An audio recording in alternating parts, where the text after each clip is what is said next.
Okay, man. Okay, we're all set? All set.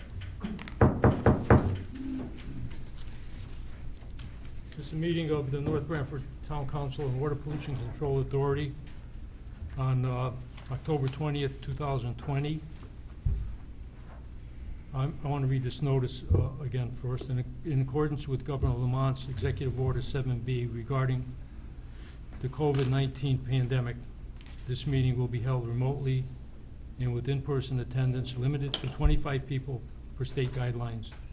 All attendees must follow social distancing guidelines and wear masks. All right, let's start with a salute to the flag. Allegiance to the flag of the United States of America and to the republic for which it stands, one nation, under God, indivisible, with liberty and justice for all.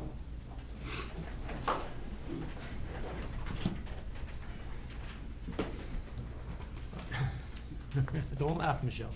Yeah, You want to do the roll call here? Deputy Mayor Zampano? Here.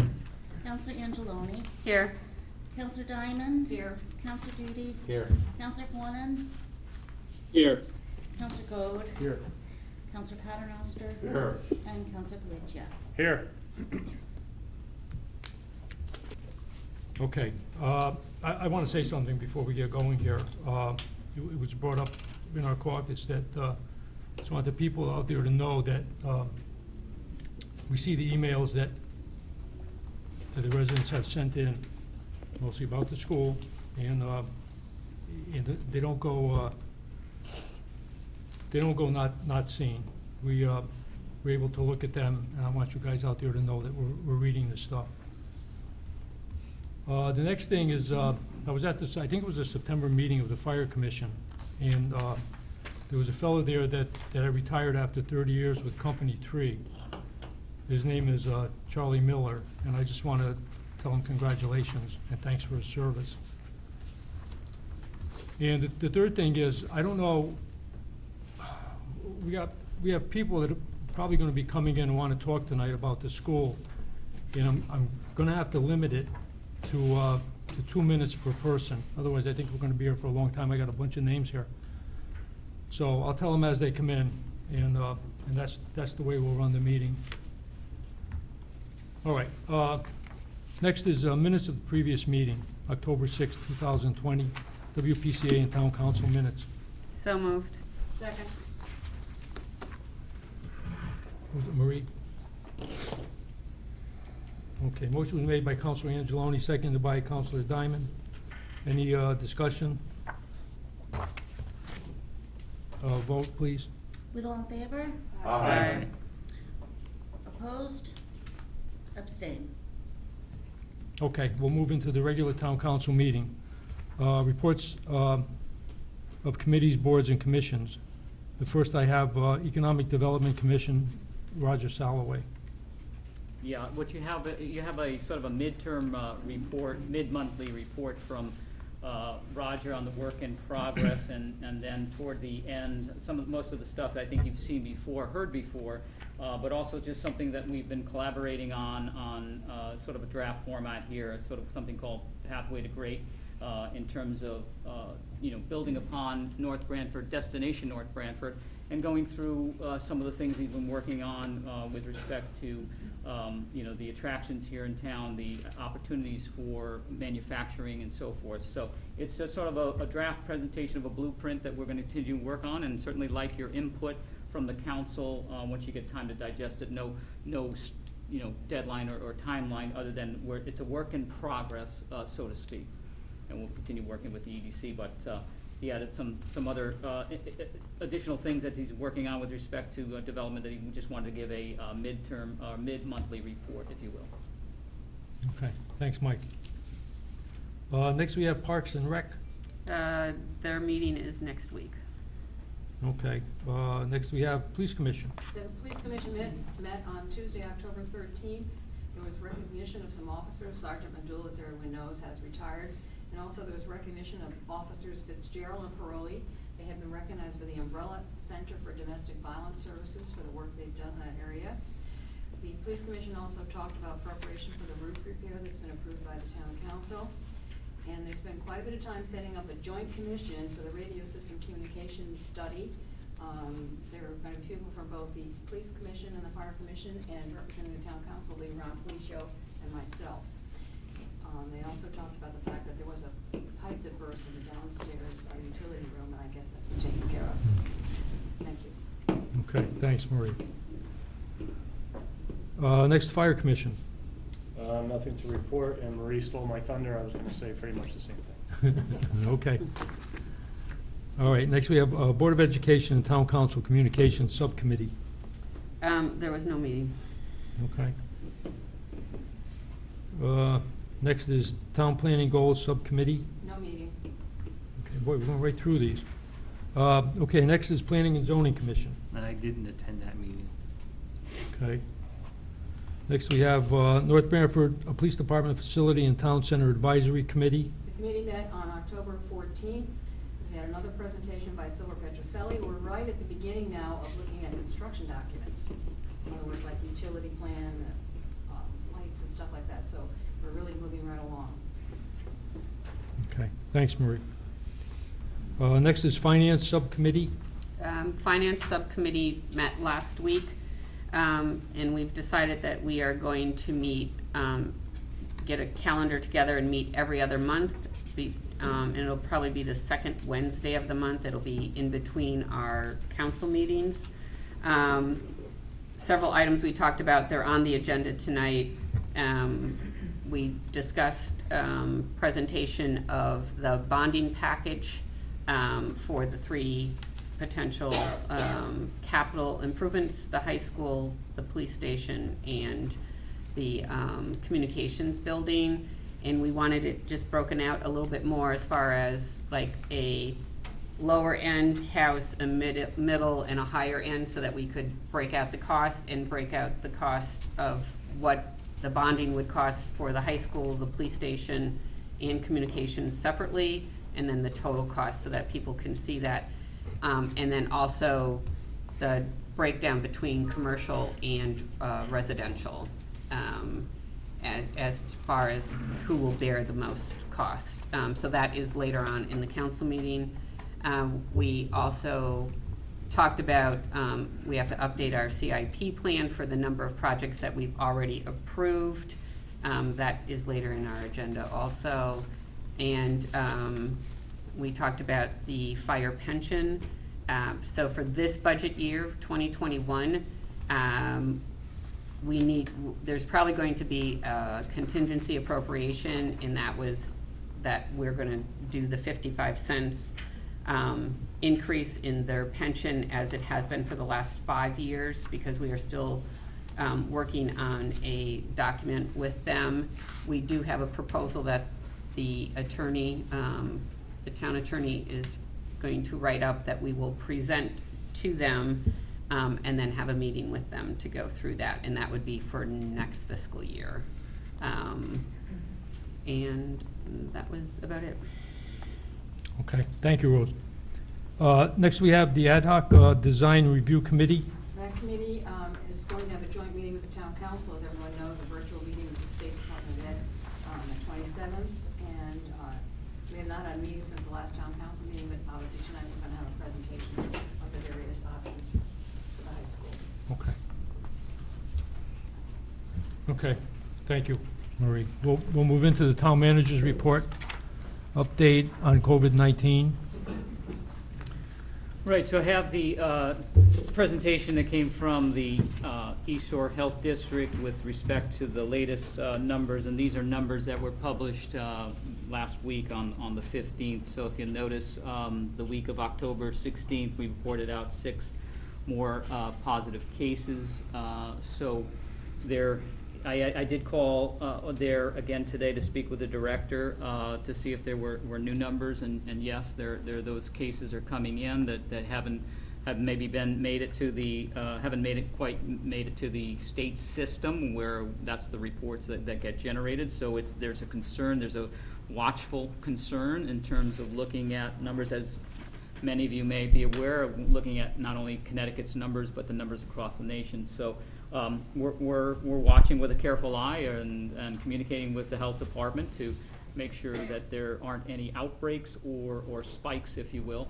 And at this point, nothing of that nature to report. It's just a watchful eye at this point.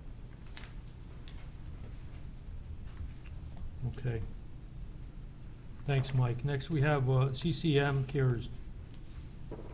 Yeah, CCM Cares, this is just a more of a point of information for the council that CCM is putting together these forums about, the Advancing Racial Equity Series is what they're calling it. So Communities Advancing Racial Equity Series, that's what CARES stands for, putting together 90-minute panels on October 20th, 22nd, 26th, and 28th from 6:30 to 8. These are virtual Zoom meetings, so I just wanted to pass that along to the council for communities across Connecticut, both large and small. So I think it's a unique opportunity for members of the community, if they feel like they're interested and want to be engaged in that CCM is opening up not just to municipalities' memberships, but to the entire community. So I thought that was rather unique, so they're giving this a shot. And so I'll try to do some things around posting social media to get the word out on those dates. Okay. Thank you. Sure. Next, we have community events and presentations. No, none to report. Nothing there. All right. We'll move into number 6, citizen statements and petitions and correspondence. Yeah, if I could, Mayor, as you know, there was a group out here tonight, and we do have a representative, Liz Hoskins, who's here. There are, as you mentioned, members outside. There was a sign-in sheet and a number of people. I'm not sure how many are left, but you may want to hear from Liz first, and then this possibility we could, given the constraints that we have here in the room, potentially circulate out to get, I mean, obviously we have a seat here, we could move people in, given your instructions on a limit of a minute or two. It's possible, but I think you probably want to hear from Liz first. And I will say, and before you do start, I did meet with Liz and some of the members when they came in this evening, and I think the sense that I got is that they've asked about the emails and whether or not the council are getting the emails, and not so much that they're getting the emails, but that there isn't a forum for the emails to be read aloud. That yes, I'm passing along, you're getting those emails and you're reading those emails, but there isn't actually every single meeting where we go through and read each and every one of the emails, plus the reference of which you have in your packet. So this is a screenshot of the online petition that was started and now has 638 signatures. So that was forwarded to you back in September. Again, it wasn't submitted as here are 600 signatures in a stack and a pile. This is an electronic online version of a petition. So, again, you have the ability to look at that, and I think they wanted that to be known as well. So there's additional emails, I think, that are in your folder that have been coming in on the last week, even today, right up till about 3 o'clock, 4 o'clock, even actually before the meeting started. So I continue to try to pass those on to you, print those out, put them in. If there's a different way, if you want to print those out and have me read at future meetings, read them into the record, I could do that. But that's the sense I got from the members that came this evening anyway. Okay. Liz, the woman in back of you has something else to talk about. I think we should let her go first, and then you can come up, and anybody else that's involved with the school. Sure. Thank you. Hi, I'm Mary Ann Flood, 257 Clinton Hill Road in Northford. I want to first take this opportunity. I missed the last meeting, but I want to thank the town council for denying that cell tower from being put in my backyard. I went back there and I saw that I could see it right from my deck. Okay? Well, when I went there, I could see my deck from where they wanted to put the tower. like I said in the meeting that I was here, I was gonna start getting petitions, and I wanna present this to the town council so that you have it for the future. I'm giving you a copy, I'm keeping the original, but I have a lot of signatures from people on Quintonville Road, Old Turnpike Road, Village Street, Pistapog Road, Palanga Drive, and this was only a couple hours of doing it. And I got to meet a lot of my neighbors who thanked me for telling them that this was happening, because they don't want a cell tower near a school where their children go. And I'm gonna tell you, I could have got everybody in Northford to sign it, but I stopped after I saw your meeting. I want to present this. Who do I present it to? To the clerk. The clerk? Thank you. But a couple of questions that I have. At the meeting I was at, I had said that that property, when I bought my house in 1977, I asked whose property it was. I was told that it was given to the town with the stipulation they couldn't build on it for 100 years. At the meeting, I think it was you, Michael, that asked the town manager to look into it. I haven't heard from anybody. I'd like to see that document, because I believe it exists. Can we do that? Yes, Mike? I have, I'm gonna review with Ben tomorrow when he comes in for the office hours, but Okay. his initial read is that there is no restriction on the property. Well, I don't believe that. I don't believe that at all. So I want to see it, I want to look into it, and I might get an attorney to look at it, because I don't believe you. I'll be Because happy to. you had told me you were looking at other properties too, and I found out that that was not true. It was private property that they were trying to put the cell tower on. So that was number one, where you lied to me. And I don't like being lied to. But I want to see that, and I want to know, I know you denied it, but can they ever do this again without us knowing it? I mean, shouldn't people be aware of what's going to go behind their house? They can go Yeah, to they private, they can go to private property owners and make a deal with them, and they can construct it. I mean, it does go Well, through hearings so when- that people would be notified, but if it goes on private property, we do not have a say on that. When I was getting the petitions, some of the people told me they were trying to put a cell tower behind their house, and they fought it, and they won. It's that. And it might have been private property, I'm not sure. Correct. But I didn't know anything about it. So generally, when they have hearings and stuff, it gets publicized, and people within a certain area, you know, like 500 feet or whatever the regulations are, get notified. If you're outside of that area, they don't have to notify you. Well, it's right in my backyard, and I was not notified. Well, it didn't get to that point. Oh. We didn't get to that point yet. Well, yeah, but I have a problem with that, because I was told by the town manager that they were looking at other sites. They did. And then but I found out they did a balloon test. I know, but back of my house. initially, they did look at a different piece of town property. So they started out not at that site. They did, that was the initial letter from them was for a different site. But when I spoke to him, the balloon test was already done. So I have a problem with that. I'm sorry. Rose, But that's- before that's- that, excuse me, I'm sorry, but just to maybe help clarify, Well, maybe before we that, should- before that was to get done, would there be a public hearing on it? I don't think so, because they were still doing. No, but I'm they- saying, if we decided to move forward on it, Oh, there would have to be a public hearing. There right? would be notices, it goes to planning and zoning, it goes to different boards and Right, so commissions. so to her point, it didn't make it to that point yet. Had it made to that point, there would have been notices put out, and there would have been a public hearing, and you would have been able to speak at that point in time. Fortunately, it didn't. And where would I see that? Where would that be?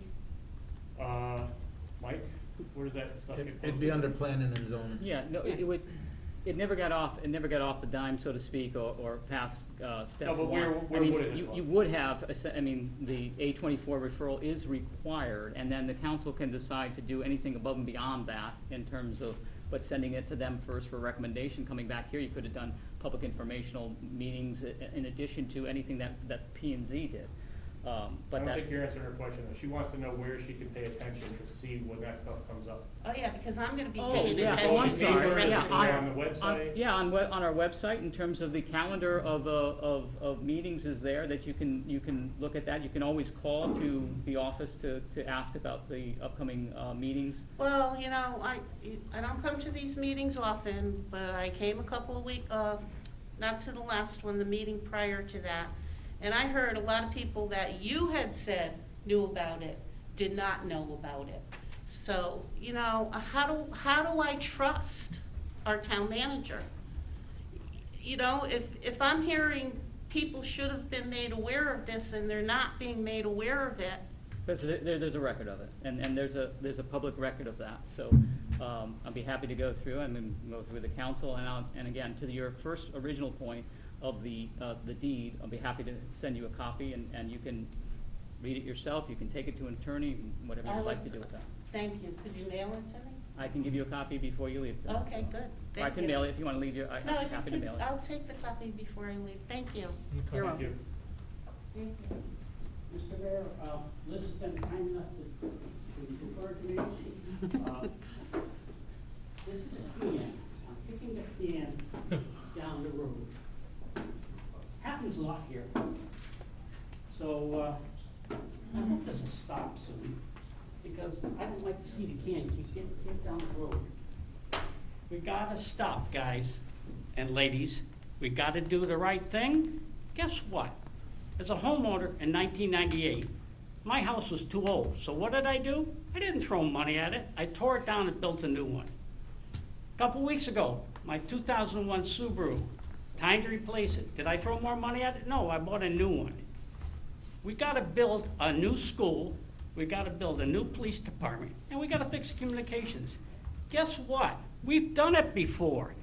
We've bought Auger property, we've built libraries, and we did creative money management, and it worked. You gotta stop this building crisis. It's a disaster. Our kids need a new high school. And guess what? By buying new, I had controlled expenses. I knew I had a mortgage, and I knew I have a monthly loan payment. I don't have surprises. You guys, with how you want to nickel and dime this thing to death, and do all these little extra things that may or may not work. We've got one of those albatrosses. It's called NBIS. We've had the libraries where the thermal heating didn't work. We've had too many mistakes. I used to sit in the comment section at the old too small town hall. And I've been hearing these promises for so many years, and I almost believed them until now I see what's happening at NBIS. When that wall comes down, there's going to be two bad walls, the front wall and all the rot behind the back wall, because we listened to rebuild is new. So listen to the people, control your expenses. Sure, it might hurt a little bit at the beginning, but you're not going to get clobbered like you just got clobbered with NBIS. And you still don't know if it's going to be fixed at the right price. I mean, there's so many buildings that we've had problems with. Let's stop, because I don't want to see this thing keep going and going and going. It's got to stop right here, and you guys got to pick up that new plan, approve it, go with it, and then it won't haunt you 20 years from now, 5 years from now, 6 years from now. It'll be done, we'll have a great school, our kids will be educated properly, and you'll be proud of this town. If you still play this silly game of monopoly money, you're gonna throw this town further backwards. And we're losing people because they don't want their kids to go to that school because of the condition. The only resource we have in this town is a good education. It's been the key to our town for years. Don't mess with it. Make them a new school, pay once. Can you hear me? Pay once, pay once, pay once, pay once, pay for it once. And don't get a lot of surprises down the road, because we're not gonna put up with another mess like NBIS, the police station, the FRC building, which wasn't your headache. the ambulance barn. Where do we stop? Where do we stop? Well, we stop right here with this council. You make a hard decision you may not like, but you owe it to your citizens. Now, put on your big girl pants, your big boy pants, and vote for a new school. Move on. We got more town business we got to do. Thank you. Anybody want a can in case you have to kick it? Thank you. Thanks, Cliff. Thanks, Cliff. Okay, Liz. First of all, thank you for letting me come in tonight. I've lived here for 44 years. My husband and I have owned a home for 22 of those years. My taxes have continuously gone up, and honestly, other than keeping the town status quo, I can't really think of much that we've added to the town, other than maybe better trash services, I believe.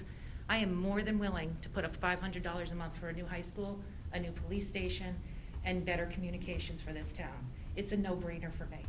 Our kids deserve it, the staff that has to report to those conditions every day deserve it, and our town deserves it. I don't know how you guys don't see that this will improve our community as a whole. As far as all the emails, I have heard from a lot of frustrated parents. We're writing these emails. Is anybody reading them? Is anybody even seeing them? It's useless, and I keep telling them, send the emails, keep sending the emails. But they're not getting any kind of feedback as to whether or not you guys are getting them. I understand it's difficult if you get 30 emails to read them at the end of a meeting. It's gonna take a lot of time. Pick 2 or 3. Pick 2 or 3 of the best ones, just to acknowledge that you guys are hearing us, okay? Because it's falling on, the parents are getting a little upset because we're pushing and we're pushing and we're fighting to get this new high school. Our kids deserve it, our staff deserve it, and our community deserves it. Just do the right thing. It's a no-brainer. You're gonna sink $20 million to fix windows, bathrooms, and HVAC. And what, 5 years? Then we gotta repair something else. 5 more years, we gotta repair something else. It's a sinkhole, it's a money pit. Do the right thing and build a new high school. Rusty's put forward an excellent plan. I actually like the second plan he came up with better than the first plan. The water testing came back. You guys got no issues that you can bring up where the new high school can be built. Just do it. Thanks, Liz. Thank you. Michael, are there other Yeah, people I, that want to go out? yeah, So or Liz someone can, yeah, pull. Do you know where they're at? Are they out? I'll tell them to come out here.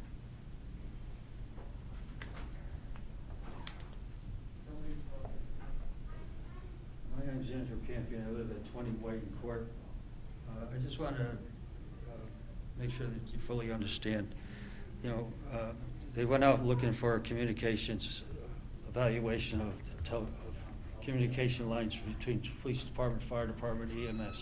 All of a sudden, we're dealing with cell companies, AT&T, Verizon, possibly another carrier. What I want to make sure is that you fully understand what's happening here. They do a balloon test that turned out to be a piece of crap where people were running around at 7 o'clock in the morning when it wasn't supposed to start until 8 o'clock and said, no one's going to see it. No one's going to see it because of the leaves. This lady that was just speaking up here in the woods today, because of leaves going down, she can see her house from the point of where they were looking to put this tower, okay? The thing I'm looking at it for you is when you go in to decide what you want to do, is to make sure that you look at the legal aspect of leases that you're signing off. It's a trend in the company. There's a bunch of people out there doing things that are not kosher. You can go look in the Monroe. There's a problem in Monroe. There's a problem in Westbrook, you know, with cell towers going up. You know, so be very careful what's going to come down in the future if that comes back to being that's the spot that's going in. It doesn't belong in that spot. Not behind the school, not with the residents. I don't care if someone says it's public safety. Public safety goes 2 ways. You don't bring problems into people's backyard, all right? When the emergency happens, you deal with that, you know? So there's a lot of stuff to look at. Thank you very much. Thank you. Can I just say one thing about this document that I just got? No, I would go on with that school, Sherry. Well, it says on here, the building lines, if established, it says, all laws, ordinance, or governmental regulations, including building and zoning ordinances affecting the premises. I think that's the piece that's stopping it, and that's what needs to be looked into. Okay, if you have more to say, you can say it after. Let the school people do what they have to do.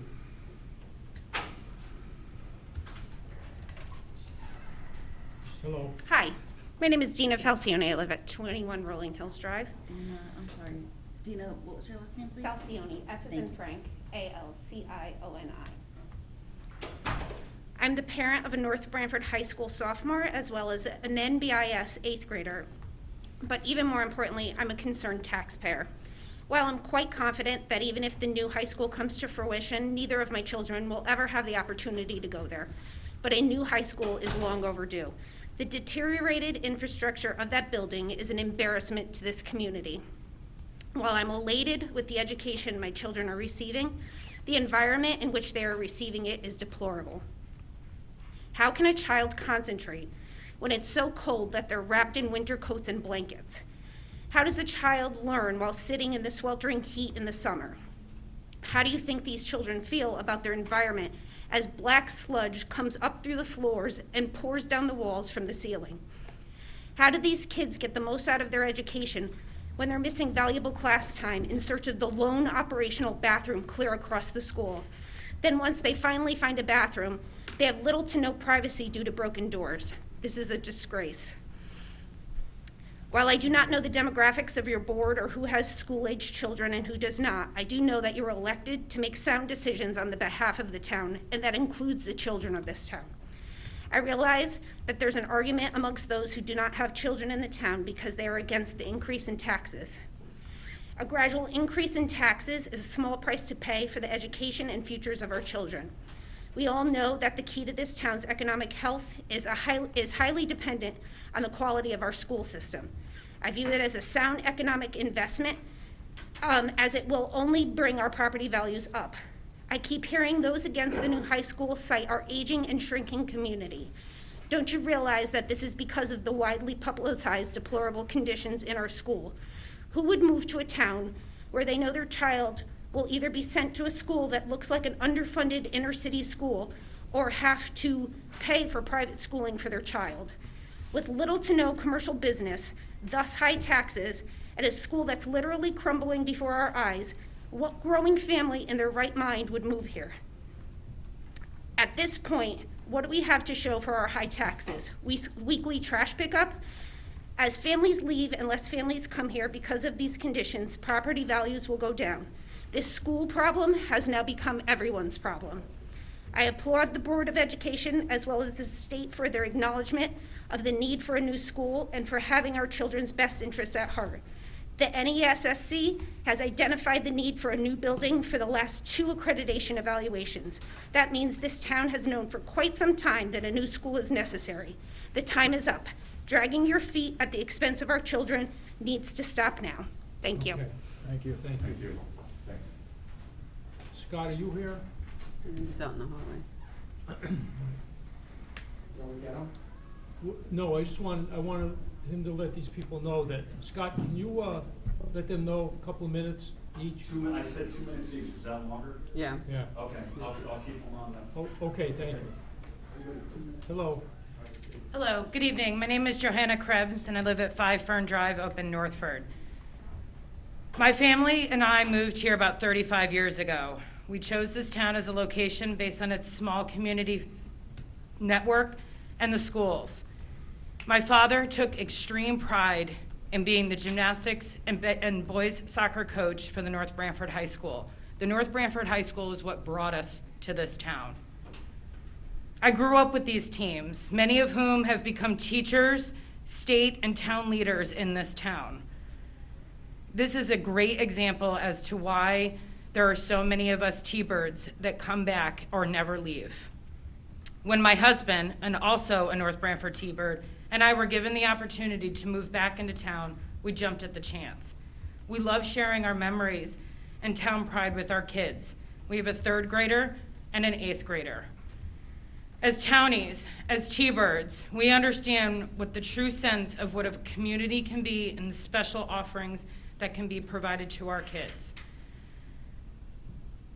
I am asking you to stop kicking our town pride down the road. For months and months, this council has been asked for more and to finding more reasons not to proceed on this makes sense project.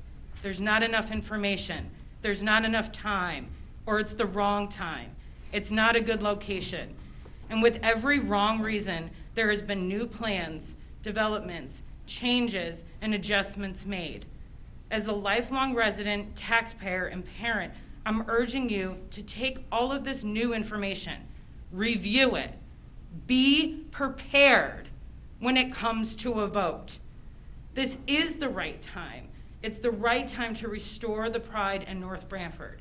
I wrote a letter, and the reason I don't want to read the whole letter is because I want to agree with my friend Liz Hoskins saying there has been hundreds of emails and letters sent.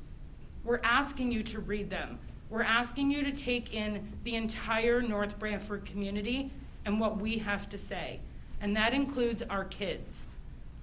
They are the future. They're the ones that are continuing to stay in this community and making it great.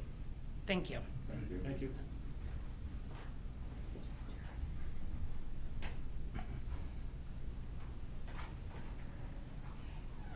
Hello. Hello, my name is Bill Bogardus, 384 Village Street in Northford. I moved to this town in 2008. My wife is Jan Balsamo, and she serves on the Board of Education. I'm here today in support of building a new school. We have a 5-year-old and a 15-year-old in the school system. And as you guys already know, the high school is inadequate. You've seen all the studies. We have failed that 15-year-old. My wife graduated this high school in 1992. She met me in New Jersey and moved me back to this town. Part of that move was because the school system was thought of being as very good. Her family alone has a doctor, a lawyer, a rocket scientist, a PhD in economics that all came from North Branford High School. And the question is, will we continue that tradition of having a great school, or will we not? Now, the Board of Education looked at this all throughout the spring, and they looked at a renovation option. And that renovation option, part of why they didn't recommend it was because it did not meet our academic needs. So, and that was a renovation option that cost over $40 million to the town. It was actually cheaper to build new with a school that met our academic needs. And now we're back before the town council, and the word renovation comes up again, but now we're trying to renovate for $15 or $20 million. If a $40 million renovation didn't meet our needs, how is a $20 million renovation going to meet our needs? The answer is simple. Build a new school. Don't fail my 5-year-old. Don't fail the generations of children in the 3rd grade, the 2nd grade, the 1st grade, the kindergarten, who are going to benefit from this school. Thank you. Thank you. Thanks. Thanks, Bill.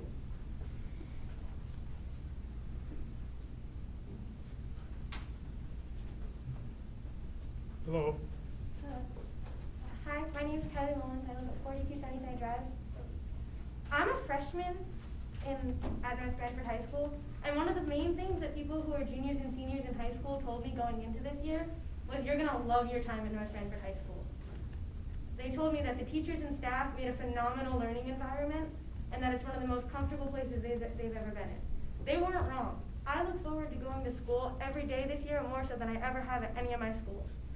And I take pride in the fact that I'm a Thunderbird at North Branford, along with my classmates, but I do not take pride in the conditions that I see every day at my school. I do not take pride in the fact that I walk around my school and I see chips out of the floorboards in the hallways. I do not take pride in the fact that the first day I walked into the school, there was sewage water in the middle of the bathroom, and I texted one of the juniors, and she said, "Oh yeah, that's just the sewage water. That's been there since last year. It's no big deal." I don't take pride in the fact that there's duct tape holding together a window in my language arts classroom. Renovations aren't going to fix that. Renovations put a Band-Aid on the things that me and kids in 4 and 3 other grades in my school go through every day. And I still enjoy my time at North Branford High School. I still look forward to going into my classrooms. I still look forward to walking the halls. But just think how much better that would make an experience for kids who are in younger grades than me, coming in to a school that they feel proud to go into, coming into a school that they feel that teams walking in for home games are going to come into our school and be impressed. Because I don't feel that when we have home games. This is the ceiling in almost every single one of the classrooms at our school. This is the swimming pool we have for our basement. This is the sludge growing on the bathroom stalls.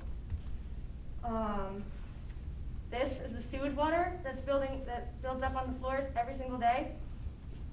And this is the corners on almost every hallway and classroom in our school. So the solution to this is simple. We need a new high school. Build one. Thank you. Thank you. Thank you. Thanks.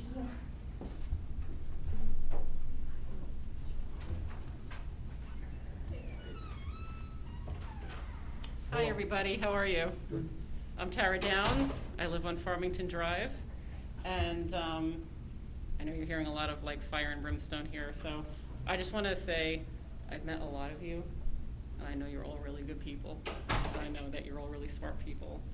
And I just want to say, you know, it's a politically divisive time, but I think this is something we can all agree on. And I think you guys are going to do the right thing. And I hope you will. I can't say it any better than all of these folks said. So please build new. Thank you. Thanks for coming up.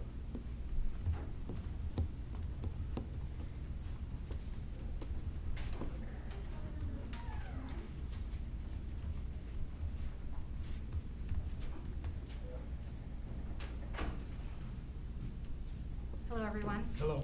My name is Portia Amendola. I live at 18 Palanga Road on the Northford end of town. I have a 16-year-old son who's a sophomore at the high school and is very fortunate to participate in the ECA program, which we're really grateful for.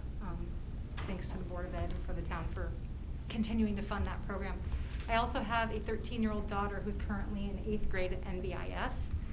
And I just don't want to take a lot of your time because I know that you're hearing a lot of the same things again and again, but I think it's important for you to see a representation of the many faces and voices in this town who feel so strongly about this. And I'm not just speaking as a parent, I'm speaking as a citizen of this town, as a business owner in this town, and as a taxpayer in this town who wants to remain here for a very long time. We moved here because it's the kind of town where families raise their children, and even if they go off into the world and go off to college, many of them come back and choose to raise their own families here. And investing now in a school that will bring our children and our town and our community and the value of our properties into the 21st century is of vital importance to us all. And I hope that not only do we all see that, but that we support it and we work together to really make it happen. Thank you. Thank you. Thank you.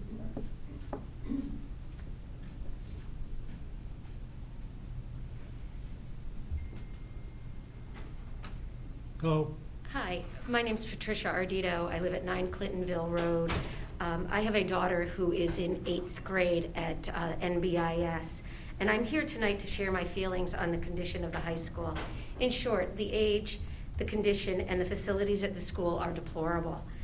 When my husband and I toured the facility last year, we were both struck on how outdated, dilapidated, and frankly unsafe it is. We had no idea it was that bad. It's an embarrassment that the school has been allowed to languish in such a condition for so long.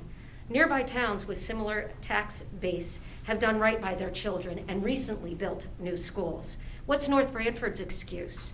Can any of you sitting here on the town council today look us here tonight in the eye and say that you have done the best for our children? I think not. I think that I challenge the town council to hold your next town council meeting at the high school and you do the tours and point out the building's virtues to the people touring the building. Explain why a new school hasn't been built. In closing, I would like to add that the town school has a direct correlation to property values in that town. How does North Branford equate? I'm sure it's a detriment to all of our property values and therefore our personal wealth. I implore the town council to be forward thinking and do what's right for the children of North Branford. Thank you. Thank you. Thanks. That's it.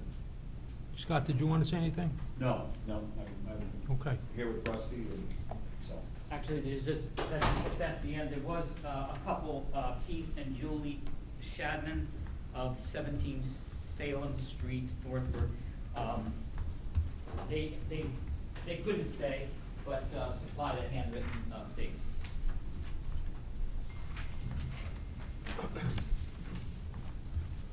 Thanks, Mike. Are you going to give one to Michelle to enter into the record? Thank you. Thanks.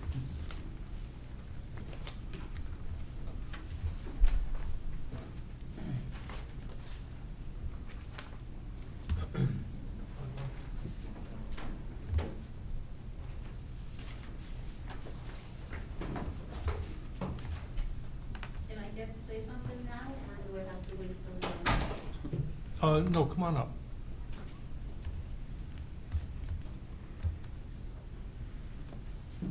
I'm just reading this document that the town manager just gave me. And it states, said premise are subject to building lines if established, all laws, ordinances, or governmental regulations, including building and zoning ordinances affecting said premise. That could maybe be the clause. I don't know what the ordinances are. I don't know. He said he's discussing it tomorrow with the town attorney, so So I have we to can't come- answer that for So you I have to tonight. come to the next meeting. Okay, No, thank you. Talk to the attorney, right? Talk to the town attorney? Yeah, I mean, I have no idea what that means, and he hasn't. Mike, can she call you at the end of the week after you speak to the town attorney? We talked to him. Of course, yeah, but his preliminary review, and again, I'm waiting to have a sit-down with him.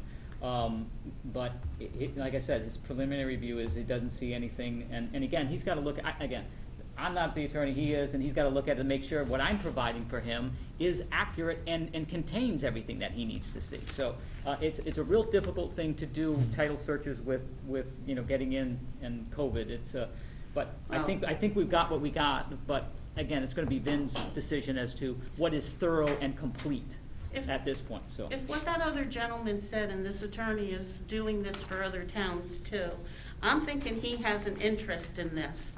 And I'm thinking maybe we should reach out to another attorney to find out about this. I don't feel comfortable with him if he's working in other towns. There's gotta be something in it for him.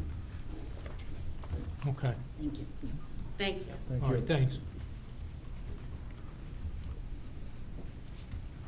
Okay. Anybody else? All right, number 7, resignations and appointments, there's none.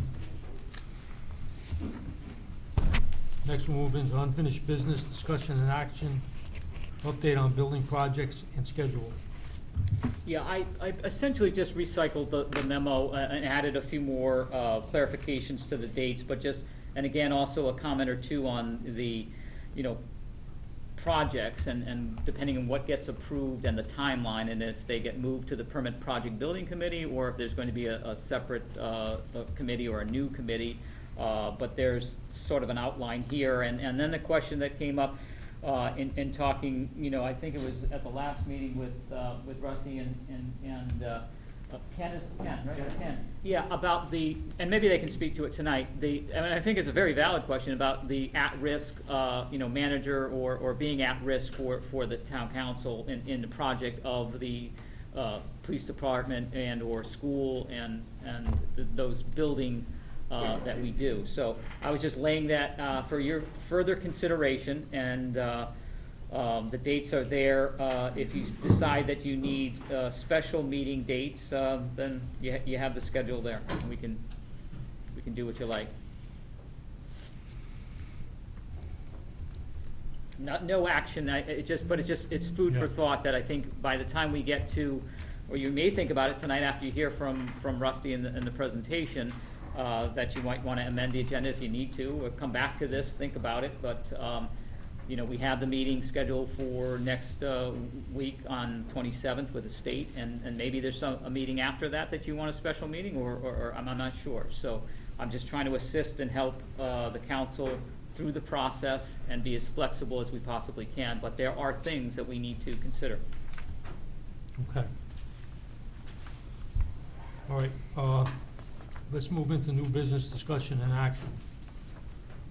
First one is the ad hoc design review committee presentation by Rusty Molly. Yeah, so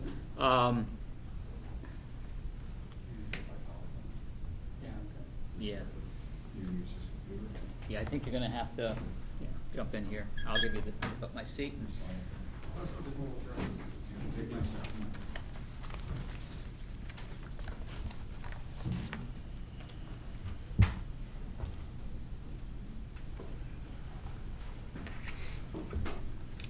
The screen's not on, Mike. Mike, the screen's not on.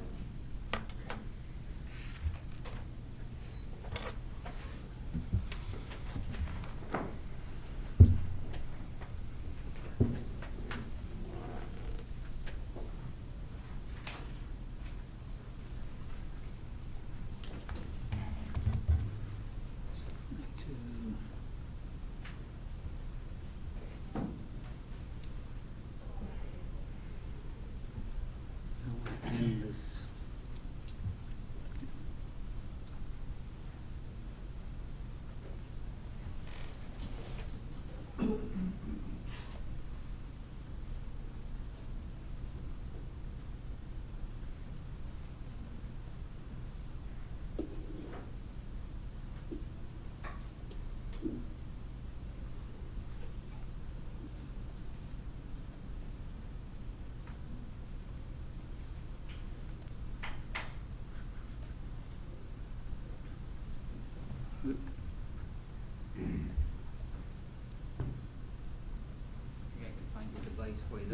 Yeah, maybe, because I'm not, too.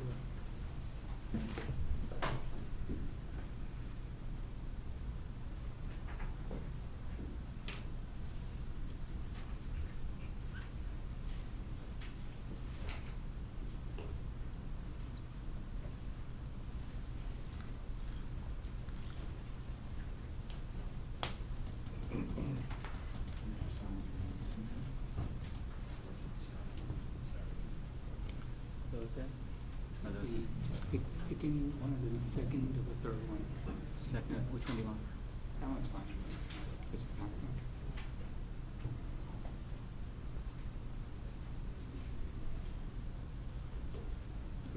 Okay, and then we'll need to email to the share feature. Yep. Oh, the share feature? Or you gotta... Yeah, it's on the Zoom.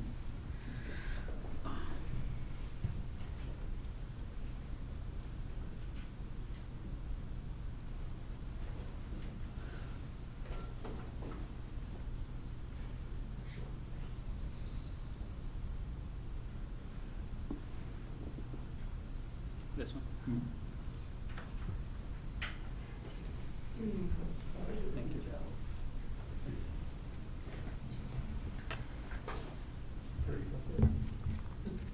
Thank you.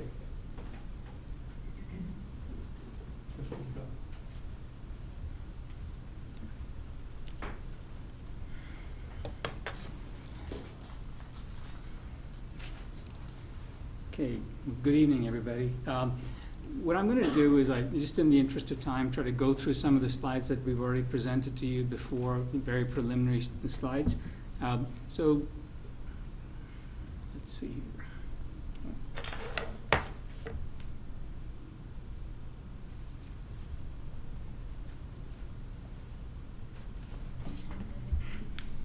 So just starting out, we did the study quite a while back, looking at the building, the site, trying to understand what the challenges are from a facility perspective. And then we also developed a report that was then later on submitted to the state, submitted to the town. And then we looked at the educational vision for the community, for the high school. And that was done in conjunction with the Board of Education, the educators, and we developed an educational specification from the data that we gathered for the high school. And that really became the basis of what the new school in any form would be. So the idea being whether we renovate as new or build a new school, that we want to meet the educational criteria that was established in the educational specifications. So we looked at mainly three options. One was what we call to maintain the existing facility, and said, okay, in this particular option, and there's a slight change because the newest maintain option that I believe was developed with the list of maintenance type items This is a little bit beyond that, because what happens is many of those maintenance items trigger other aspects of a project. For instance, if you demo a window, then you have to look at the hazmat, the PCBs, the asbestos that's associated with it that are adjacent to it. And as you remove the window, then that testing needs to occur so that you can have, you can see if the PCBs infiltrated the masonry as well, which in many cases it does, so then you have to remove the masonry from around the window. So, is that supposed to happen, the text at the bottom? What's the question? What he's talking. When I'm talking, it's showing up. I don't know if it's distracting to Yeah, you. it's a closed captioning feature that can be picked up by Okay, the, perfect. TV. Okay, that's fine. I just wasn't sure. So, anyway, so that was the maintain option that we looked at, and we looked at it in terms of also trying to meet some, if not all, the educational criteria. The second option we looked at was the renovate as new, and the renovate as new option was a process that the state has where you take an existing building and you bring it up to the latest codes and you try to renovate it to a level of what would be a new facility, as one would understand it. And from the state's perspective, it's a 20-year window, so it has to meet that minimum 20-year criteria as a new building would. And then, of course, the third option was building a brand new school somewhere on the site. We did have a discussion about alternate sites. Ultimately, it was decided that we would build on this site, and we looked at several different locations for that as well. So under each of these scenarios, we looked at various subcategories of solutions.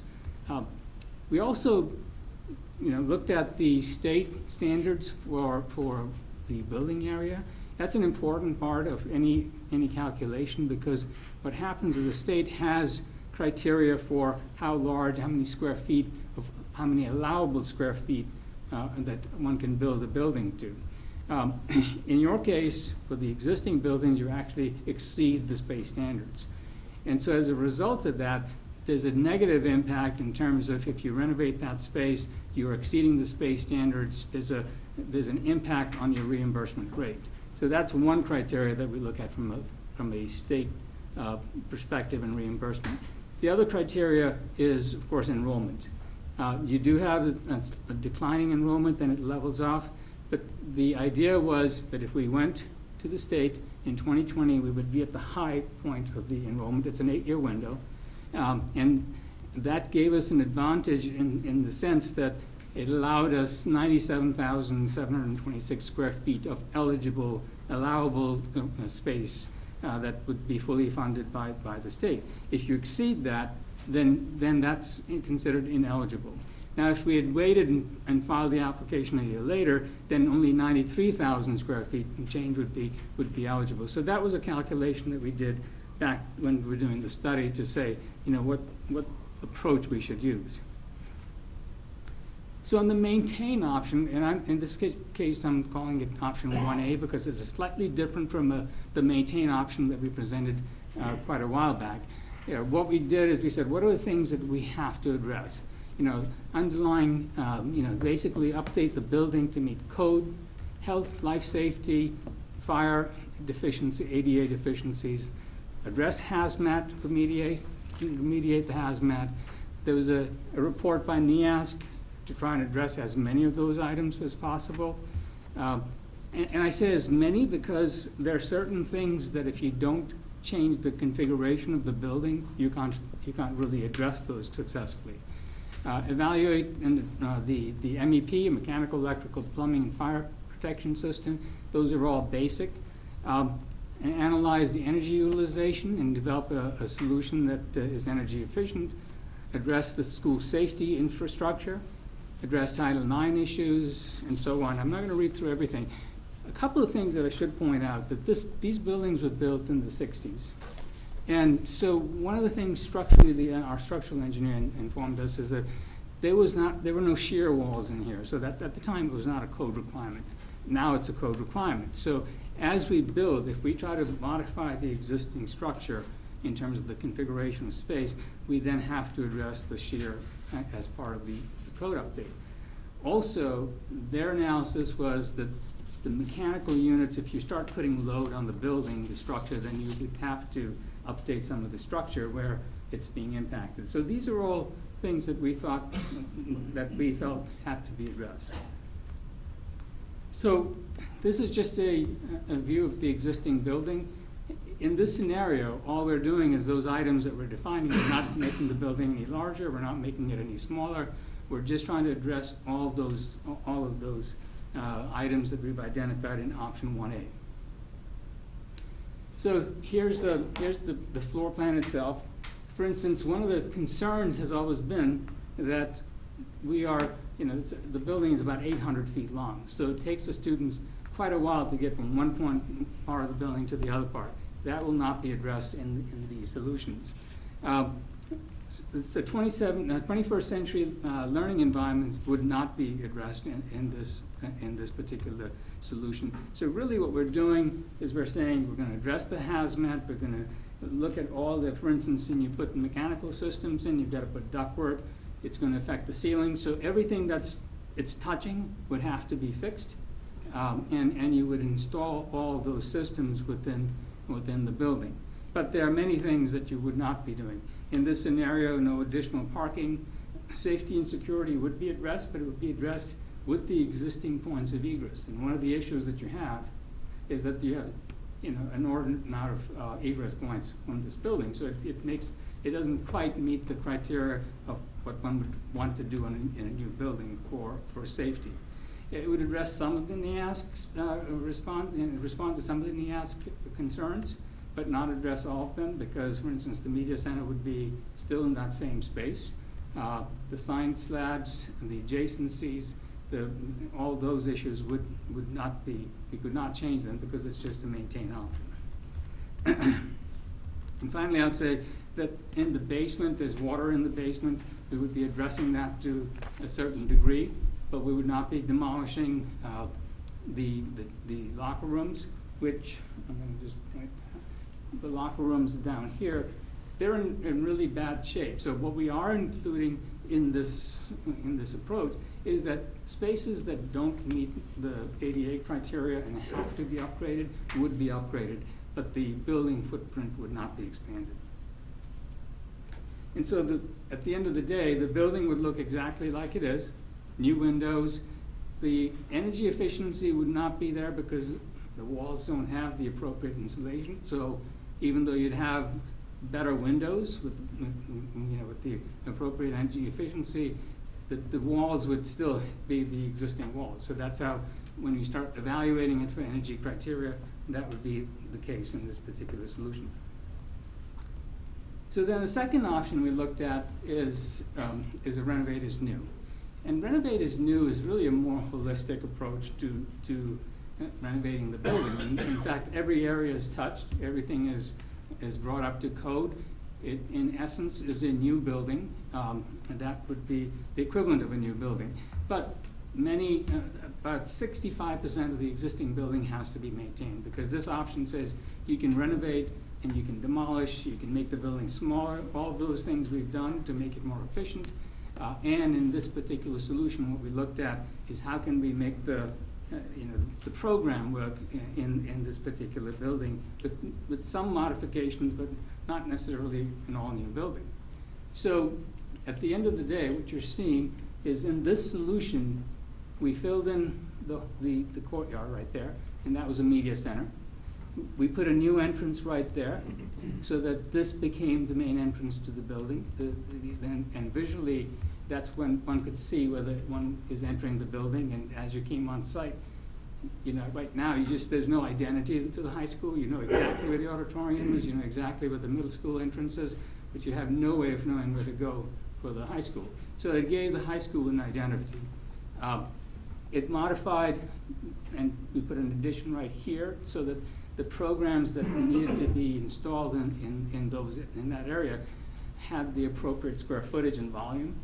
And the same is true right there. But then at the end of the day, we demolished the back of the building right there. And this is one approach. We looked at multiple approaches in terms of renovate as new. This was evaluated. What we found, and which we expect in a project such as this, it's a phased project. You have to renovate it in small pieces. And the big challenge becomes, how do you upgrade your whole mechanical system? Because Renovators New does require new mechanical systems, it requires new electrical systems. So the building is essentially gutted and improved in that manner. And so it's very invasive and it's very disruptive to the student, to learning. Not that it can't be done, it's done all the time. We've done it, and you just have to break it into smaller sections. And as you look at this, you see that it just takes longer to complete. So that's the second option that we looked at. And here's a floor plan, indicating the media center right there. So we moved things around, so the administrative offices are now right by the main entrance right there. This becomes a secure access to the building. And you can see the technology education is back here. There's an addition, again, with the movement of the media center, which is currently right there. The gymnasium was maintained, but locker rooms were renovated. So you can see that overall, the footprint was improved in terms of efficiency, but the classrooms, and we had the appropriate number of classrooms, but there are certain things that one would do in a 21st century learning environment that we are not able to do in this particular configuration. And here's just an image of the Renovators New option. You can see that the road in between is maintained.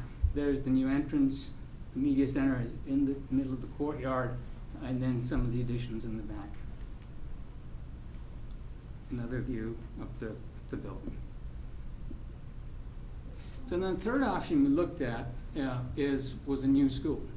And one of the main reasons and one of the drivers here was, how can we minimize an impact on education?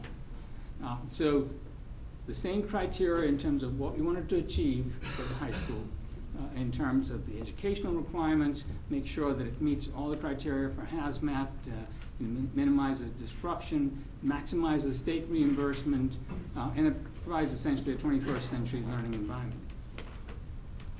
So you've seen this before. We call this option 3.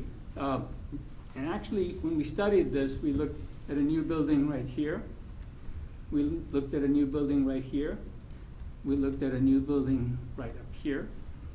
And these were all studied.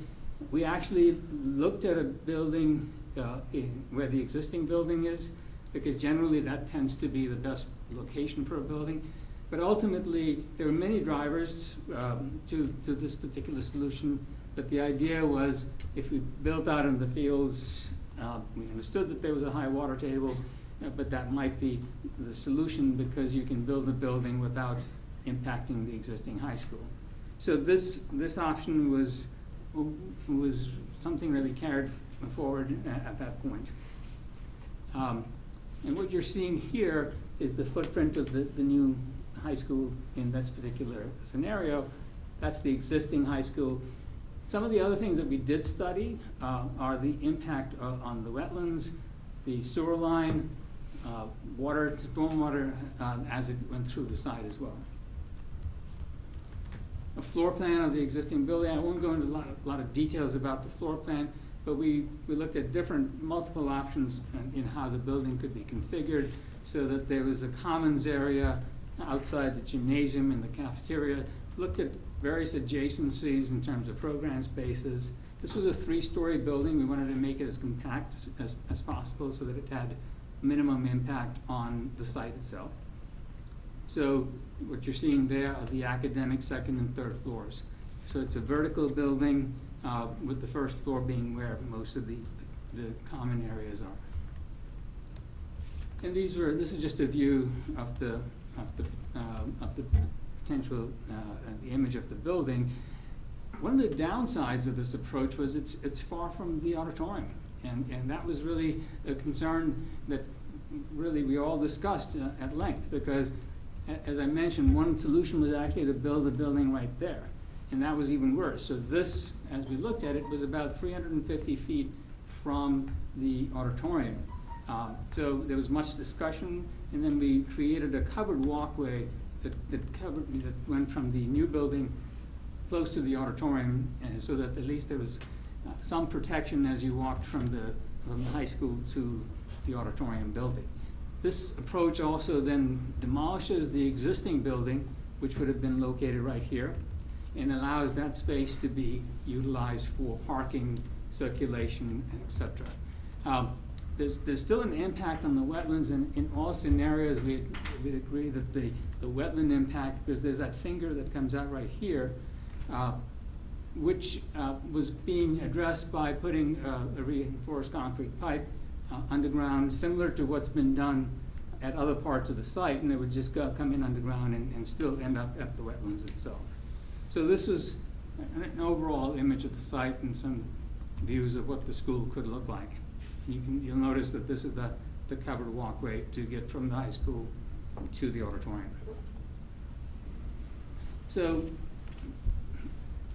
we met with the ad hoc building committee, and they said, look, we really think there should be another solution, because there was a concern about the wetlands and the fields and in terms of the high water table. So we had borings to tell us what we do, and we did get some feedback from the geotechnical engineer in terms of the foundations.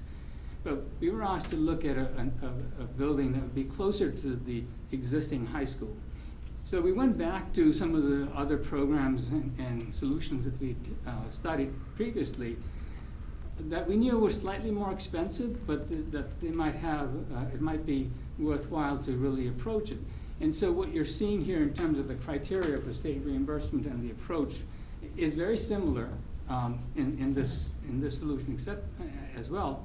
But the main difference is that it's a phased building project. So what happens here is, here's the existing high school.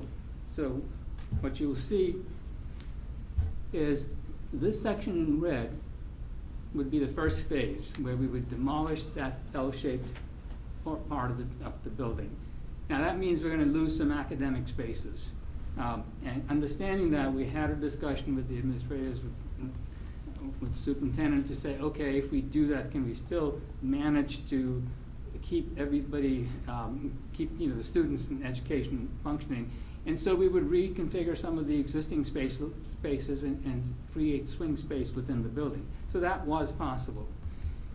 What this does is, you'll notice here there's a blue arrow right there, which means you still have access to the auditorium while this construction is going on, because you demolish this building, and once you demolish it, you build the first phase of the new building.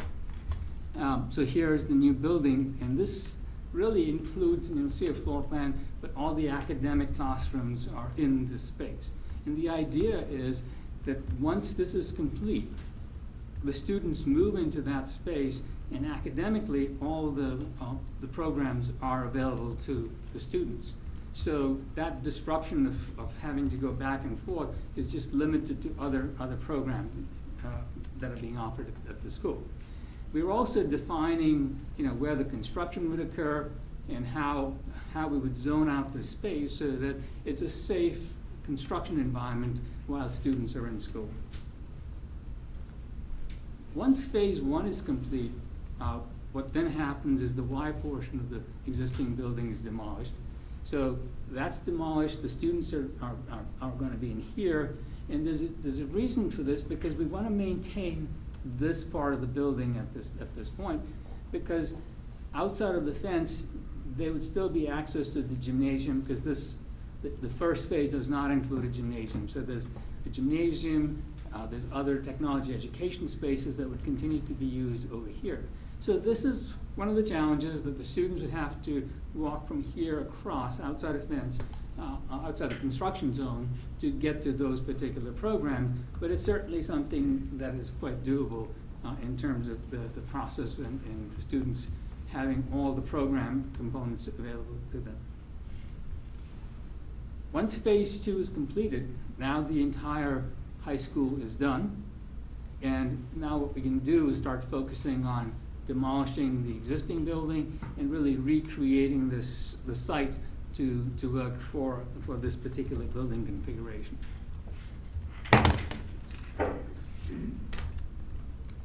So the final phase being one where we're demolishing the rest of the building. This is the existing gymnasium.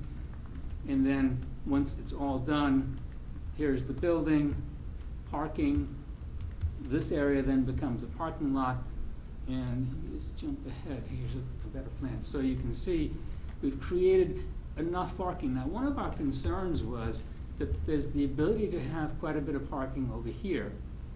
But will we have adequate parking here, specifically for the auditorium, for instance? You know, there's about 175, 180 parking spaces up there.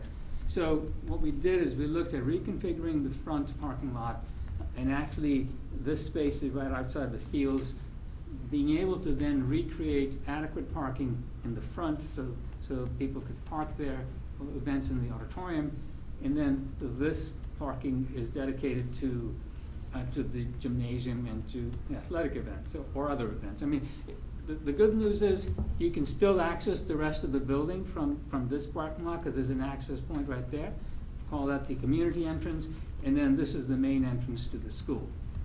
So let me just jump ahead to, on the site, from the site utility perspective, we did go out, and I think it was last week, we did a test boring, a test bit in the parking lot, and actually it was pretty successful. I got the report today from the geotechnical engineer, and the result of the report was that they said, you know, just as a comparison based on the materials that when they pulled them out, that the materials in this location at that test bit was more suitable and would be better than the borings that were done in the fields over here. So they felt pretty comfortable. They said spread footings could be used at this particular occasion. Now this does involve the fact that we would have to redirect the sewer line that currently goes right there, but that's not a major change. The stormwater line, we would still continue to do what we were doing before with the stormwater line. And overall, in my discussions regarding the wetlands, what you'll notice is that this part of the site is pretty well disturbed as it is, even though this orange line that depicts the wetland buffer is in the existing building, that zone. The idea is that the impact on the wetlands is not as great, because when the building is located in the field, this is the area that's going to be disturbed, that's not disturbed right now in terms of wetlands, whereas this is a disturbed wetland area. So even though the total space in the wetland buffer may be close to the same, the real impact is a lot less with the building in this particular location. As a floor plan, here's the auditorium, the main entrance to the high school. You have the media center, the cafeteria, the administrative offices, art, kitchen, cafeteria. So this is all phase one. This space plus the classrooms above it. And then this section right there is phase two. So as you'll notice, the gym entrance, the parking there's parking on this side. One can come into the building and actually access the cafeteria, the media center, and potentially even come through to the auditorium if people are parking there for an event in the auditorium. The phase two area is focused primarily on the gymnasium, technology, education, music, culinary, and those types of programs. From a phasing perspective, what's required is that we build the mechanical system in phase one. So then it feeds, when the second phase is completed, that we really just extend that the infrastructure into phase two. Phase two is 1 story. So this section is 1 story, this section is 3 stories. As you'll notice here, that's the phase two construction. So everything that you see here, second floor where all the classrooms are. What was nice is we were able to achieve all the adjacencies as we had in option 3. So programmatically, there was really no change required based on this particular layout. Now because we're trying to work through the wetlands on one side, the auditorium on the other side, and have a minimal impact on the existing building, what we found is the building grew a little bit, about 700 or 800 square feet, so it's not a huge number. And I'm sure there's ways, as we develop it further, we can, we can get that square footage down to be closer to what we have in option 3. So as an image, we did put a gable roof on the new facility. So here's the new building. There's the plaza that one comes in, and that's the entrance to the school. The buses are dropping off here, or they can drop off back here. So there's several options.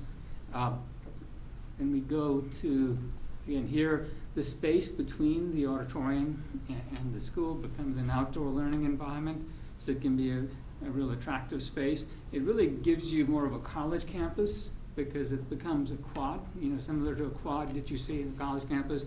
You got the middle school on one side, the high school on the other side, and the auditoriums in the middle. And this is what potentially that space between the auditorium and the high school could look like.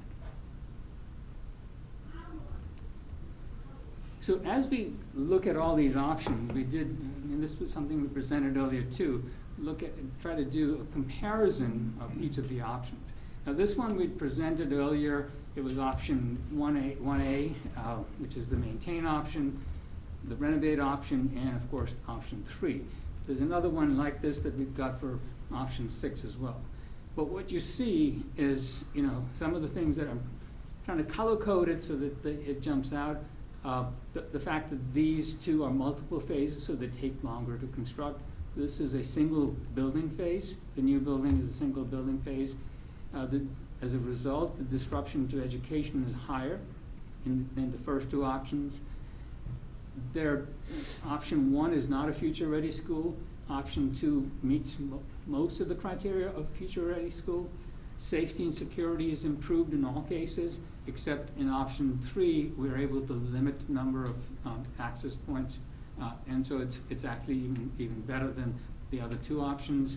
And there are many things that are unchanged. So demolition, for instance, I'm just jumping through some of these items.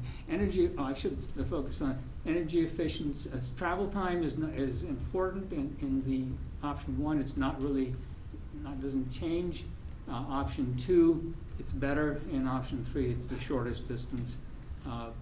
Limited demolition in multiple phases here in option 1, where in the other two options, in option 3, you build a new school and then you demolish the entire high school, so there's a lot of cost savings associated with that too. And same thing is true for hazmat. Moisture mitigation in the new building, we're able to address it to the fullest extent. In the renovated new, we would be able to address it at the points where we're opening up the slab, and that would be primarily in areas where the infrastructure in terms of the sanitary lines and the water lines is compromised, and that's because that's why the sewers and the sewage is coming up. So those things would be addressed in option 2, and then in option 1, some of those items would also be addressed, because we would have to cut open the floor slab and address those items so that you're not leaving a critical infrastructure item now unresolved. When it comes to state reimbursement, we're impacted in all cases by space standards, but we know that in our discussions with the state, option 3, the state agreed that they would not count the auditorium as part of the new building square footage, which is a great help, because that building is about 27,000 square feet. And not having it count towards, now all of it isn't used for the high school, but not having it count to the space standards is a big savings. In the case of option 1, that would not be the case, and in the case of option 2, that was left open as they hadn't decided because the buildings were connected. So then what you see is estimated costs. The cost data was developed by O&G, their estimating department, and Ken's going to talk a little bit more about the estimates. And what we did is we looked at what does it mean in terms of net cost to the town. And what that does is it really focuses on what's reimbursable from the state. Just because the reimbursement rate is 53.93%, not everything is eligible. Now, in the case of a Renovator's new project, it is eligible because that's considered the equivalent of a new building. In the case of a maintain option, that's not the case. So anything that's being replaced, repaired, that's not covered by the reimbursement numbers. The other thing that happens for the option 1 is that since you're impacted by the full space of the existing auditorium, it has a real negative impact on even those items that are still eligible in terms of the reimbursement that one gets from them. In option 1, we thought that depending on how aggressively you go about the project, you would potentially need portables on site to house the students. In options 2, we figured out a phasing approach that said you might need them, but potentially by taking existing space and reconfiguring it for classrooms, we would not necessarily need that swing space. And obviously in option 3, which is a new option, portables would not be required at all.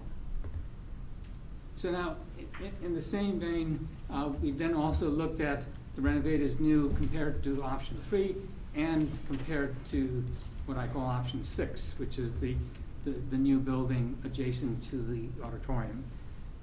Many of the criteria are similar between option 3 and option 6. The biggest difference is option 6 is done in multiple phases, and that is reflected in the cost of the project, and that's really the driver of the cost in option 6.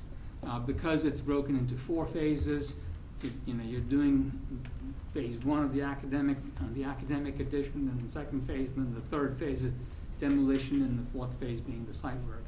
But you'll notice that these numbers then reflect the reimbursement as well. But in that scenario as well, we don't need any portables on site.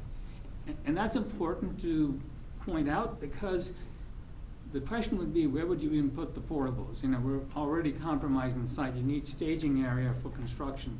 So, and when you put a portable on site, it has to be, you have to look at accessibility, you have to look at all the utilities going to it. So it was a positive thing that it was not needed for option 6.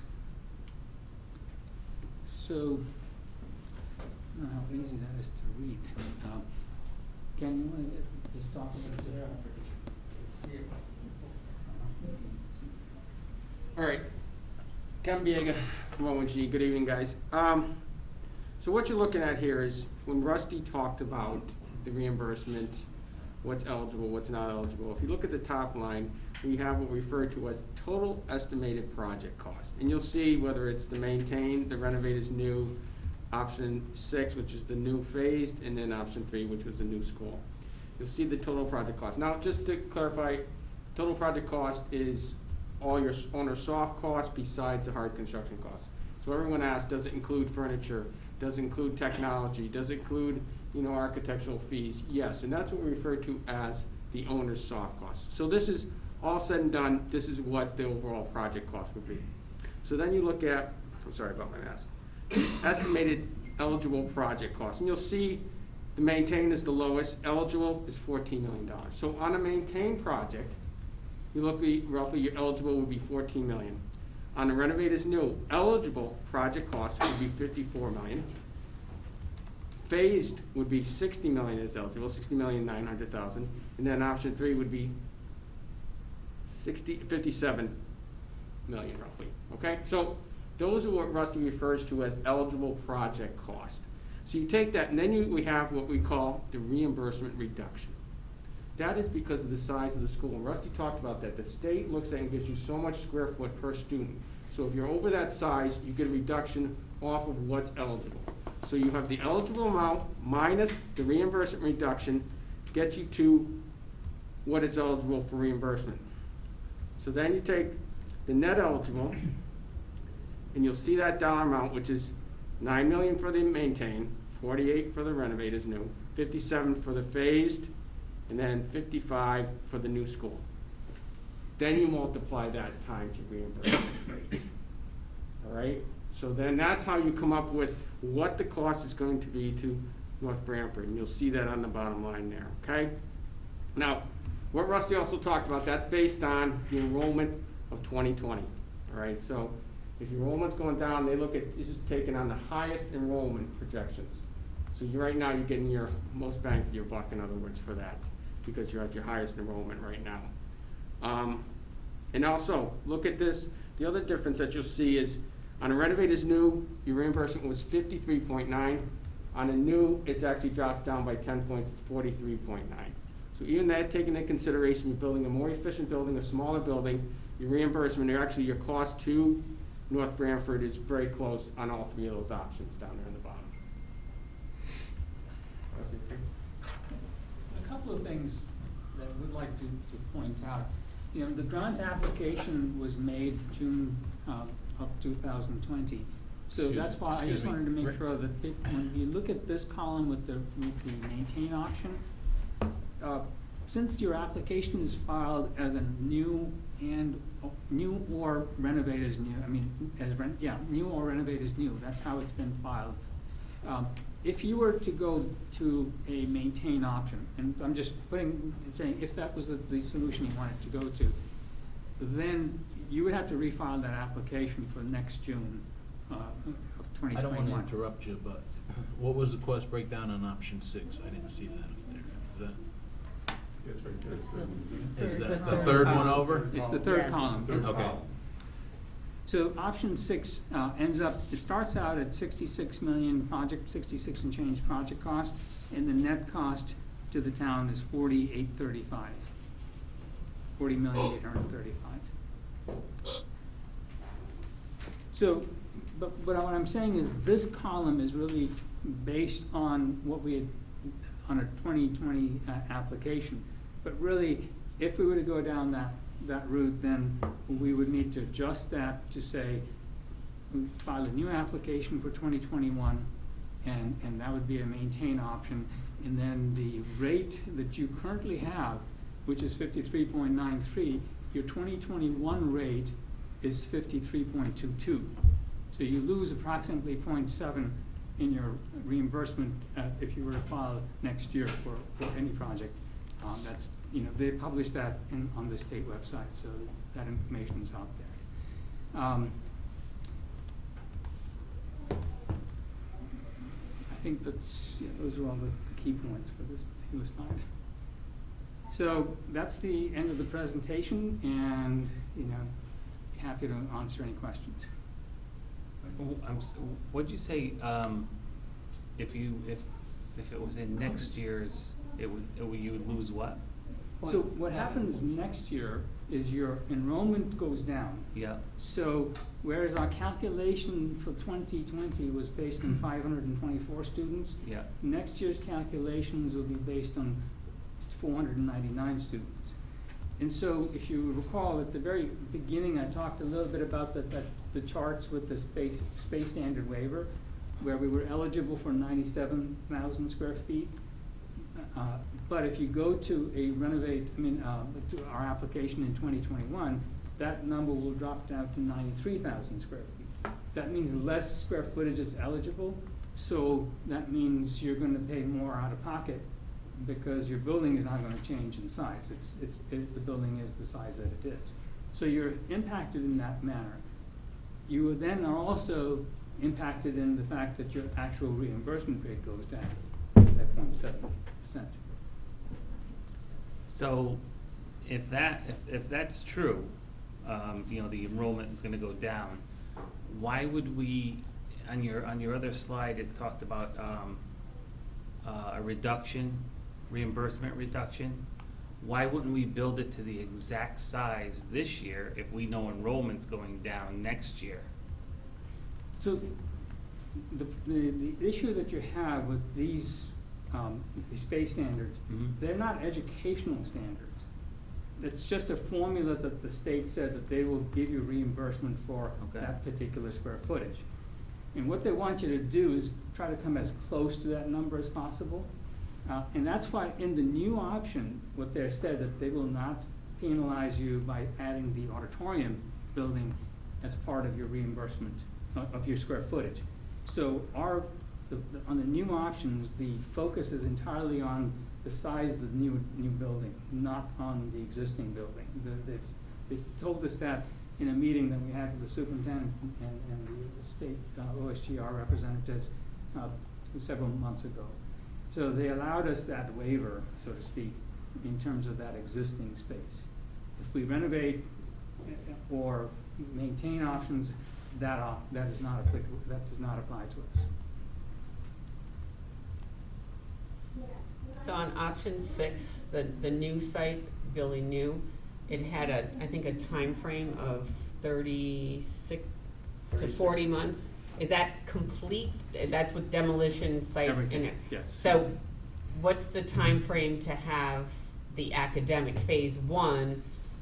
Because you said then we could move into phase 1, correct? Right. The academic portion. So what's the Thinking is that we could probably get that done in a 12 to 14 month period.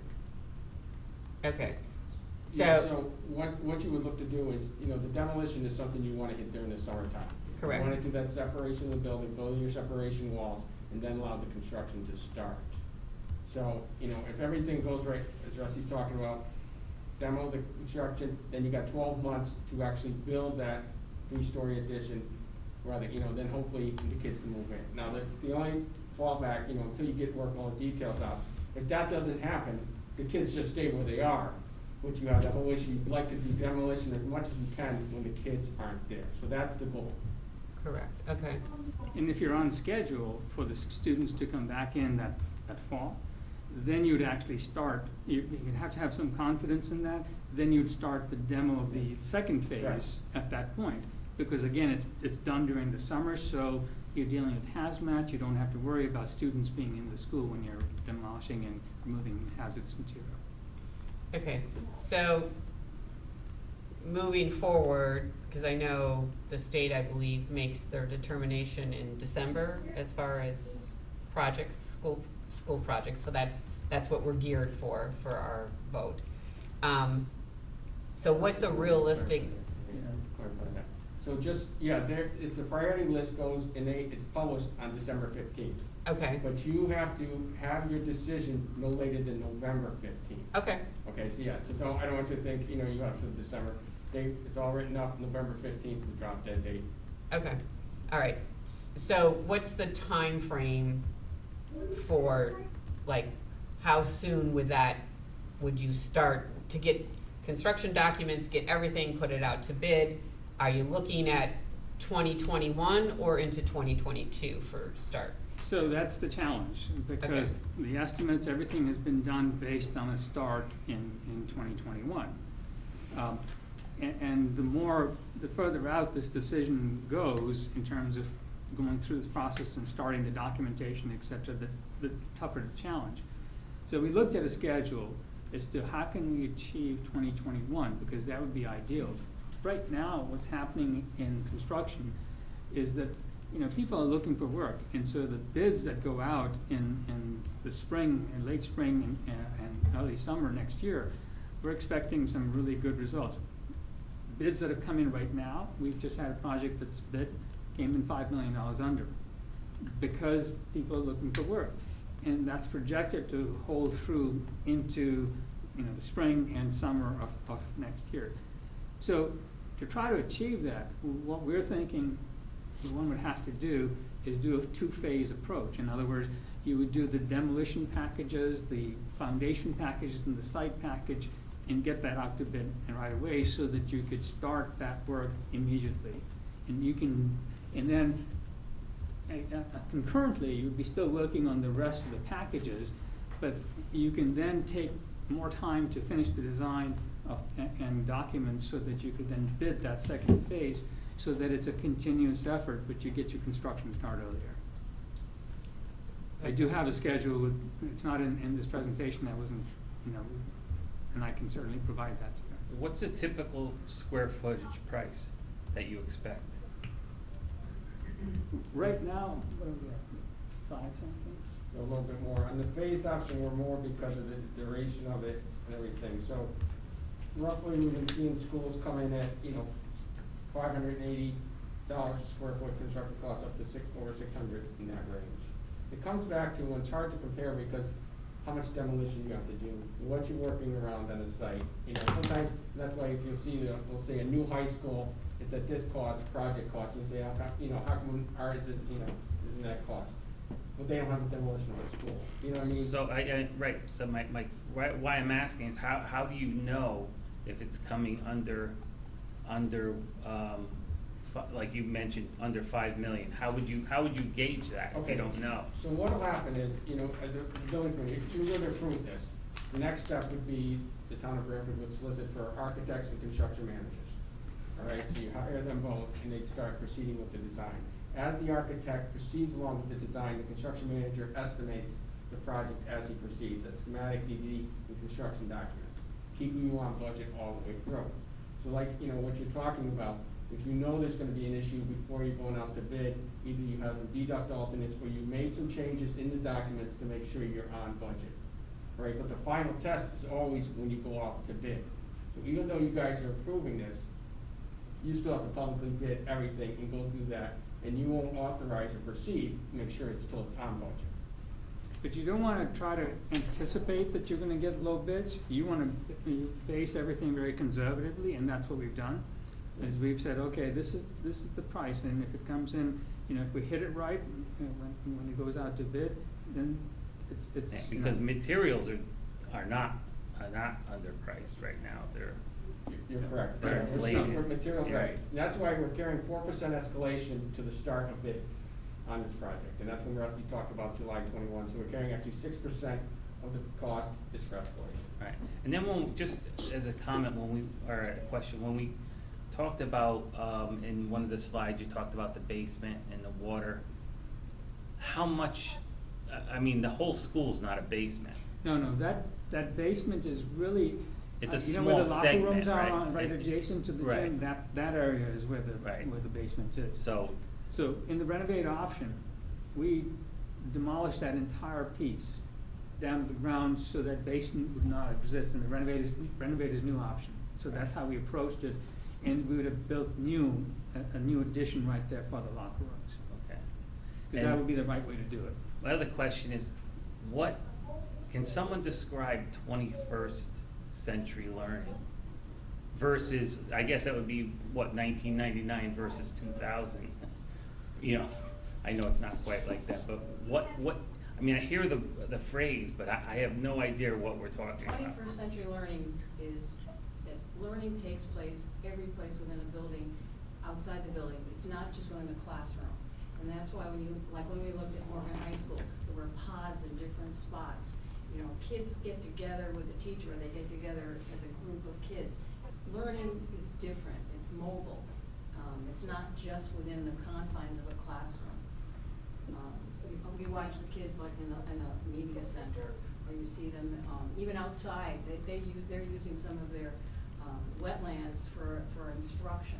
In other words, learning takes place everywhere within a building, and even outside the building. 21st century learning, there's a lot of inquiry. Kids are asking questions all the time. They're working together and trying to figure things out. It's not just teacher force feeding them. Years ago, when it was just strictly a teacher in front of the classroom telling them everything. Now the kids work in groups and they question a lot. But the important thing is the mobility. The kids have the opportunity to learn in different aspects.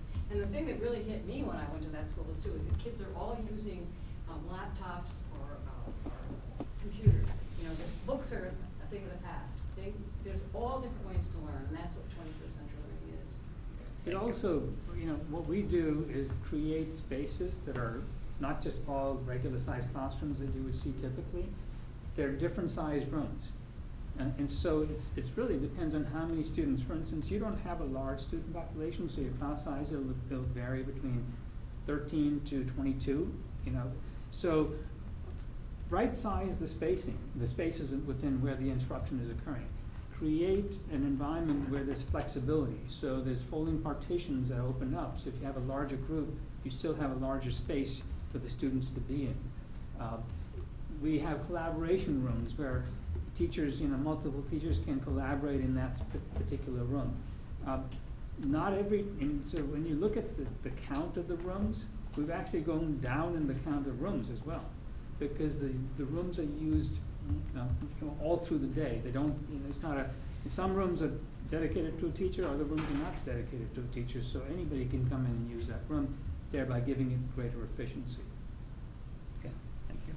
Yeah, question, going back to the timeline, I'd like to know, given the fact that we've got to tell the state November 15th, council may likely not have action on until the 10th. Is that enough time for you to revamp the, whatever you need to do in terms of paperwork, in terms of wherever the council lands, so to speak? You know what I'm saying? So to answer that, if you were to say, and I'll just go through all of the options. If you were to say, we're gonna do a maintain option, then I would tell you that you've gotta file a new application, and that's gotta go in, because they won't let us change the application from a new or renovate as new to a maintain approach. So that just says, okay, you're filing a new application. So then the December deadline doesn't out the exist. window, Right. because we have until June. To file correct? that application. Okay. In the renovate as new option, if you were to go that direction, we still lack information because that was never submitted. There was a decision on the 29th, and we just got permission to say, okay, if you do decide to go that direction, then we've got to file there's a whole separate process for renovate as new application to be approved as renovate as new. And we don't have that documentation filed. So if you were to say, we're going renovate as new, then we've got to file all that documentation. It includes certifications from engineers, and there's about a list of 7 or 8 items, most of which we can cover fairly quickly. There's a couple of them that we would just have to try and get to. But ultimately, that decision is made on what the cost of a renovate as new project is compared to a new project. So that's one of the criteria that the state uses to say, hey, if your new project is less than your renovate as new project, then we're probably not going to give you an approval. So you still have to get an approval on a renovate as new project. So that concerns me a little bit about, can we get it done in that time frame? The new is not an issue, whether it's option 3 or option 6, either one, it's a new application, and we've got everything into them. It just is a matter of, so there's 2 questions that remain on those options. And I've posed those to the state, I think at the beginning of October or late September, and I've been prompting them to give me an answer. I did have an hour-long conversation with one of the OSCGR members on Friday, because what I wanted to know is that the waiver that was granted for option 3 for the auditorium still holds when the building is closer to the auditorium. So I specifically have that question into them. And the second question is, if the price goes up, because they haven't filed it, but they have to give us approval because our application went in at 62 million. So we have to get an okay from them to say we can increase it to 66 million project costs, and that's something else that I'm waiting to hear back from. What I'm hoping is that on the call on the 27th, that those 2 issues will be definitively resolved, so that when you're making a decision, you have all that information in front of you. So the other question I have is, so when we filed our application by June 30th of 2020, doesn't matter when the votes were, the Board of Ed voted 1 month, we voted another month. As long as we voted by June 30 and submitted that application, Right. No action would be taken on the priority list until December, no matter when the vote was taken. Right, Correct? because a lot of communities actually go out for a referendum, Okay. and that referendum may be tied to the elections. So the timeline has not been delayed at all because it wouldn't have gone to the priority list anyway up to this point. So the extra work that we've done to get answers to these questions and everything else has not delayed the project at all. As long as you go with the new. Okay. It doesn't, that, yes. Okay. Rusty, so the application was just for the new, the renovate as new did not be put in the paperwork for The that? council voted new Or renovate. renovated. Renovate as new, okay. Yeah, those two, you gave yourself that option. In fact, I was a little concerned that night because I'd never seen that happen. Right. And I've been doing this for over 30 years. So the next morning, I had sent an email to Costa saying, how do we file this application? Because you're not supposed to file 2 applications in one application. And he said, he told me what to do and said he gave us permission to augment the application if we decided to go to the renovators new. And that helped us file the application. That job where you said the bid came in $5 million under, how big of a job was that? What was the size of that job? It's surprising, it's a similar size budget. The budget was 64 million. But it just bid, so, we're hitting it at the perfect time. I mean, it doesn't happen all the time. So roughly the $65 million job ended up being 60 It's mostly a million? renovation, but it's a historical building. So it's an arts magnet school. The addition is in the range of 20,000 square feet, and the renovation is in the range of just slightly under 100,000 square feet. Thank you.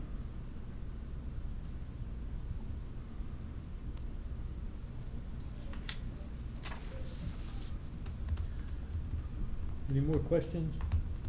No. Thank you, guys. Thank you. Rusty, I'm sorry, I just have one question. I noticed in the, when you had all the different plans laid out, it said between the 2 different new projects, the original, so number 3, I guess, it said that the moisture mitigation was full mitigation, but yet the number 3 said it was just improved.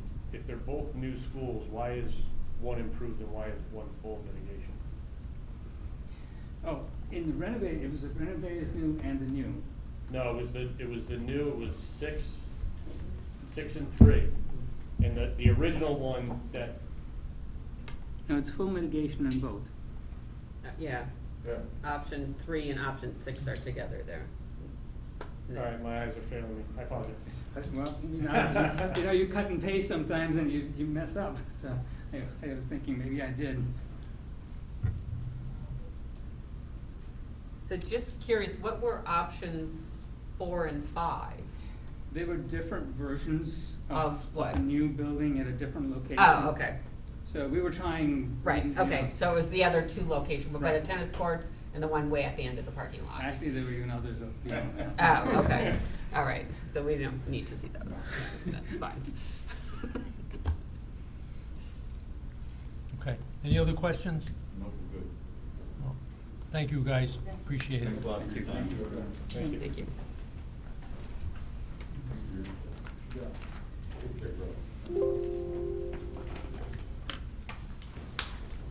All right, let's, I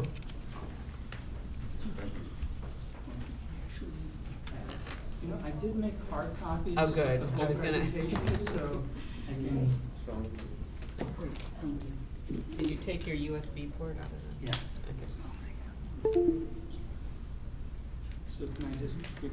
Yep, you can just leave them there, we can get them So afterwards. there's 10 of them that are full page, and then 5 of them that are like 2 slides per page, so I don't know if it matters to you. Thank you, Randy. okay. Thank you.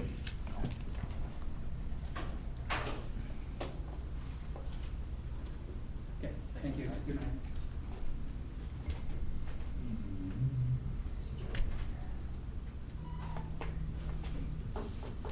Mike, you all set? Do you All right, put one of these as an attachment or anything, or? I took copious notes. Yeah, I think it's summarized. Tom, what was that answer? I'm sorry? What was that answer? I didn't quite catch it. Which answer? The tenth, does the tenth give enough time to do what needs to do, or do we need to do something soon? Joe, still with No, I us? think it gives them enough time. I am. I can hear probably a third of what's being said, but yes, I'm here. Okay. it is hard when you're zooming and the rest of the meeting is live. Yeah. It's very hard. Okay, next we have this disclosure statement for Treasurer, Finance Director, and Deputy Fire Chief. Anthony? It's in the record here. so- Yeah, it's just to go, that we don't have to approve anything or anything, Oh, it's just okay. to get into the record. Okay. All right, so next we have approval of application and work related on Cedar Lake Outlet. Right, yeah, there's a memo in there from Carrie and Kurt outlining what it is they're seeking to do with respect to that outlet, and Kurt is here to answer any questions you may have about that. But it's essentially the town taking lead as application to push forward with this project. I'll make the motion to allow the town of North Branford to be the applicant for the required permits for maintenance work associated with reclaiming and improving the outlet from Cedar Lake. I'll second that. We heard this thing beat to death. I'm just so happy it's getting done. Rose, did you second? No, Walt did. All right. Motion was made by Counselor Duty, seconded by Counselor Gold. Any further discussion? We have a vote, Michelle? All in favor? Aye. Opposed? Abstain? Okay, next is review and approval of bid specifications for RFQ/P number 2, architectural engineering service for North Branford Intermediate School masonry repairs. So Mike, I assume that Franny Yeah. and the school system, I'm not exactly sure who at the school system now. So it also was discussed with the ad hoc committee a number of times, and Al Rose had some thoughts about it too. So that's all been incorporated into this? Yeah, and that's Fran's signature on the sign off there. Oh, Yeah. okay. Yeah, been through it and reviewed, sort of the front end of this, in terms of getting this out to get the architect to write the specs and collaborate with Fran and the school, or, it was Bill Chody. I'm not sure who was gonna be, part of that. Maybe we still have Bill Chody, but for Al and the rest, to make sure we get a very good bid spec when we go from the auditorium that, wrap up to getting over to NBIS. Yeah. Okay, then I'd like to make a motion to approve RFQ/P number 2, 2020/2021 architectural engineering services for NBIS masonry repairs. I'll second that.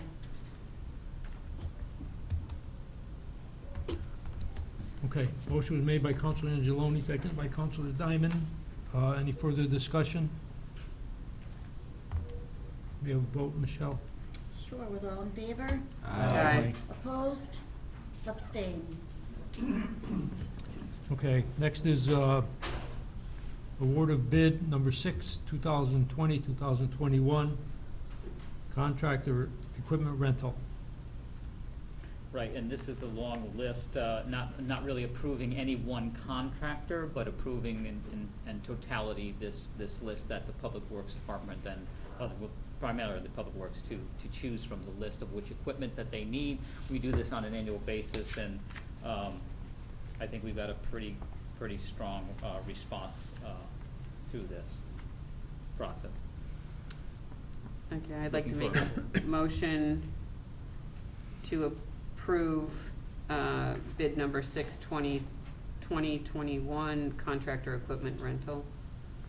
Second. Who's that, Walt? Mike? Oh, Mike, okay.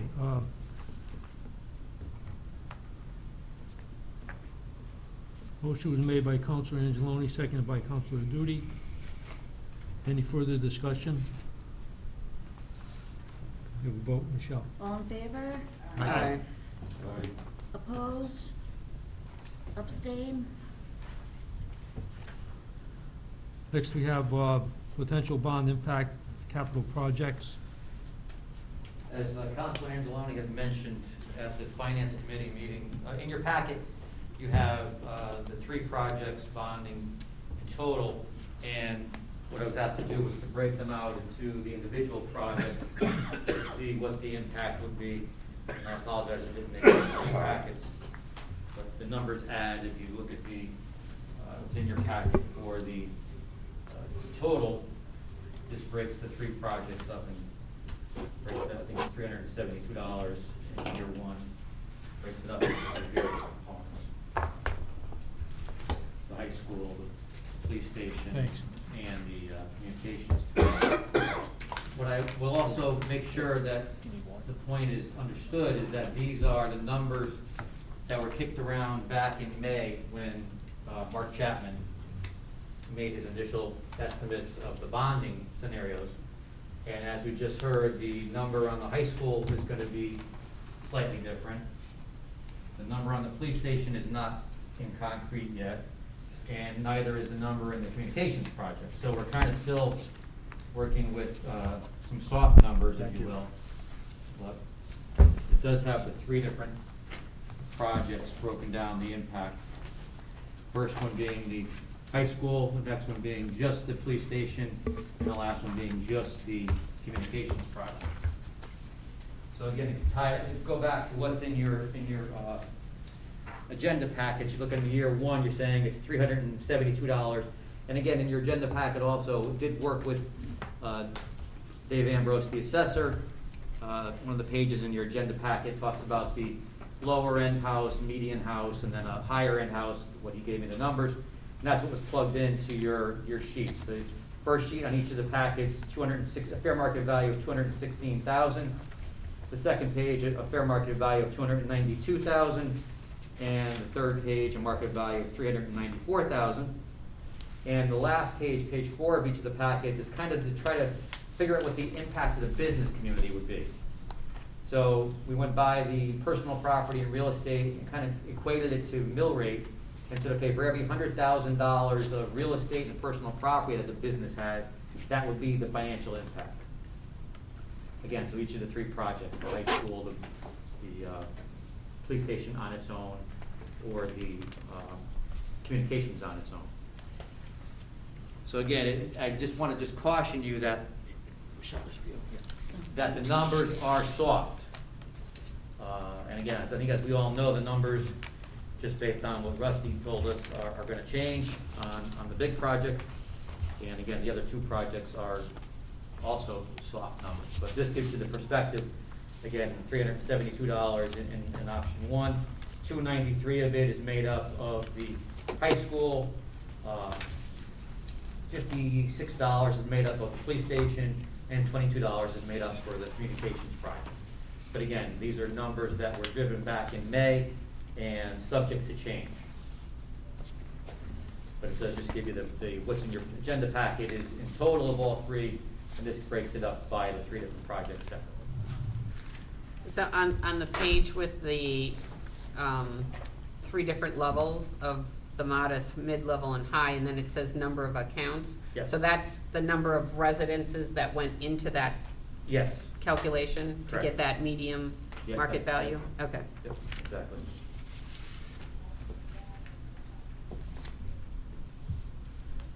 And again, on the commercial side, page 4 of each of the packets, it's kind of just basically per $100,000 of fair market value for real estate and personal property, that would be the impact to the businesses. Again, splitting it up by the three different projects. So, but again, I just want to make sure that everybody's clear that the numbers are very soft, and we know for a fact that the high school is going to be different. I think this was predicated on like a $38 million net to the town. I think Rusty's numbers were in excess of 40. That's got to change. Police station, we have a better idea. Communications is still up in the air, kind of a wide range on that still. So, you know, this is not gospel yet. I guess that's my point. This is our best estimate with the information we have now, but this is not going to be the final numbers because we know for a fact we just saw how those numbers are going to change. Well, they could go down based on They could. Rusty's They could. comment that That's it, it was yeah. $5 million less on the similar sized project. Yeah. So Yeah. it's No, not all right. doom and gloom. No, definitely. Anthony, the numbers you use for the prices of the houses, it's just on there, it's Fair market value. Right, so it's not assessed. No, fair market value. And that came right from the assessor, I asked him to give me what the, he thought would be a low end, a median, and a higher end house, and that's the numbers that he gave me. That's why they're nice round numbers, 216, 357. Anthony, the high point is what, 2027, 2028, is that what I'm seeing? Right around there? Yes, sir, it goes to 5.8 million, yeah, 27, 28, you're exactly right.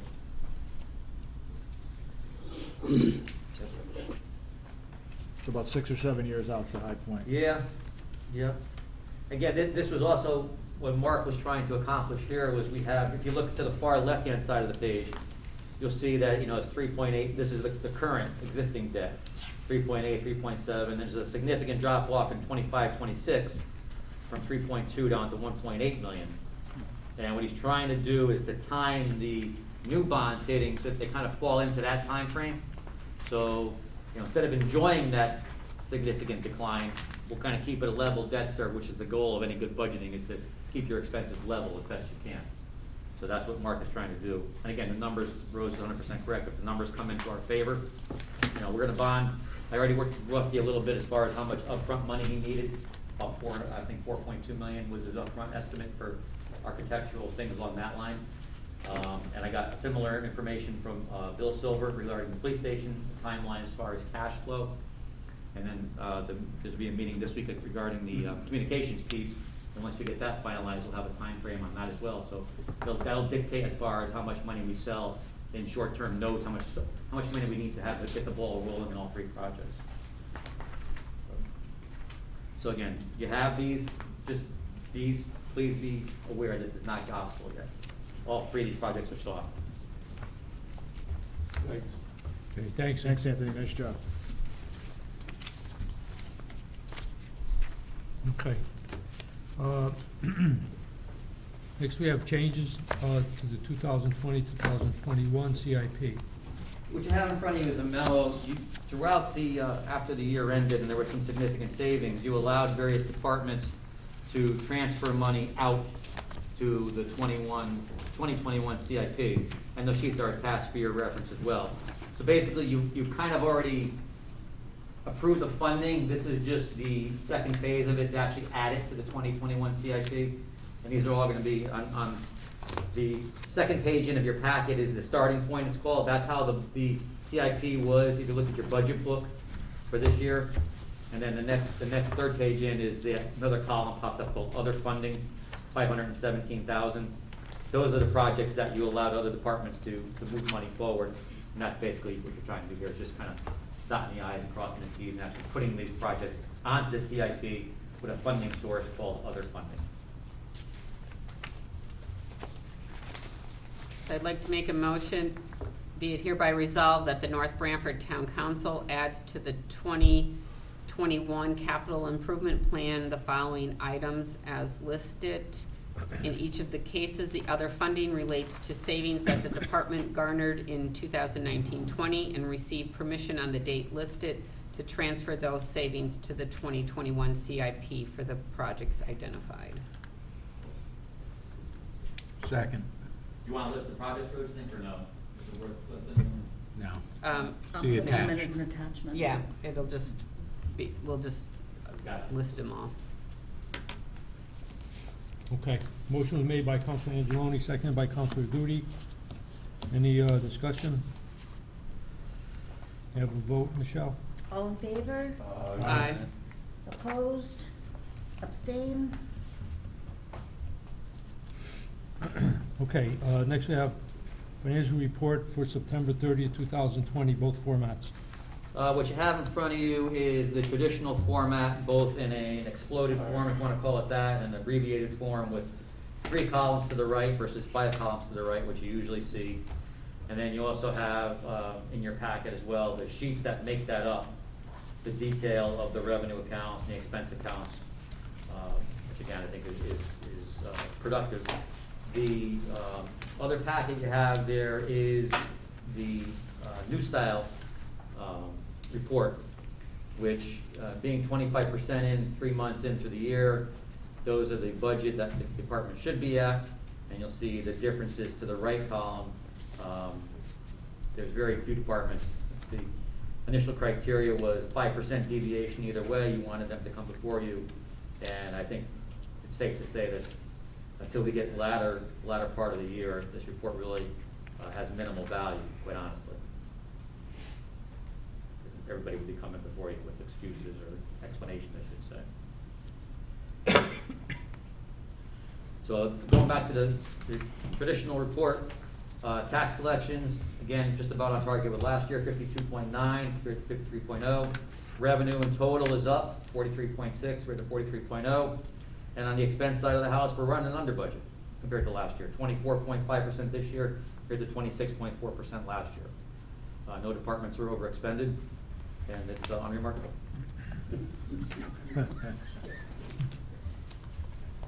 Any questions on the report? Thank you.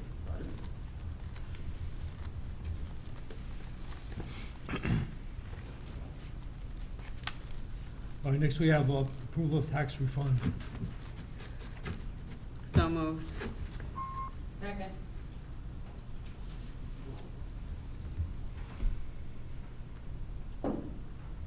All in favor? Aye. Opposed? Abstained? Okay, next is citizen statements and petitions. I'd just like to make a statement that I'm Sure. already being criticized that I said books are a thing of the past. I meant textbooks. I didn't mean all books. I still love books and I like to read books. Okay, thanks. Marie, make sure you tell them as a teacher, you'll never give up books, you know? I love books. Ex-teacher, I retired don't wanna be teacher. criticized. So we certainly don't want you to be criticized for that. I don't know the context, but I just put that Counselor Diamond wanted to clarify that she loves books. Marie, my wife already texted me about it. What? My wife already texted me about what you said. No, only kidding. Well, I did cut this nice young lady off before, and I offered her to re-comment if she wanted to. I love the town, guys. I want to go out of this world knowing I came from a good town. I'm Guilford born, but you can't get me back there. You guys, this is a real town. My last name's not Duty or Auger, so you know I wasn't born here. Hey. Hey. You're like a cousin. Well, yeah, I had to work into it, but down here. You got to do what's right. We can't save a dime and have it cost us $10 in a week. I'm making this short form of it. I try to be an open-minded. I've sat through so many false promises. You got to stop making big mistakes over little money. We owe our town something. Our future is in those kids that are, and they're going to stay in town. And if they're better educated, they'll go to better colleges and they'll make more money and you'll increase your tax base. It's like a farmer investing in the soil. If he doesn't put anything into it, he's not going to get anything out of it. Our soil is our students. Put a lot into them and we'll get more out of them. They'll hang around. But right now, parents are pulling them out of the school because they're not happy. So let's give them something we can all be proud of. And then the town you'll be able to be proud of. It's hard. I just hate to keep saying it. We don't have the highway, we don't have the rails, we don't have the water, we don't have the sewers. Business looks at us and they say, well, let me go where I can get that. So they go out east and they go north. We got Trout Rock and the water company. They own us, whether we like it or not. So what we do have, we gotta make better.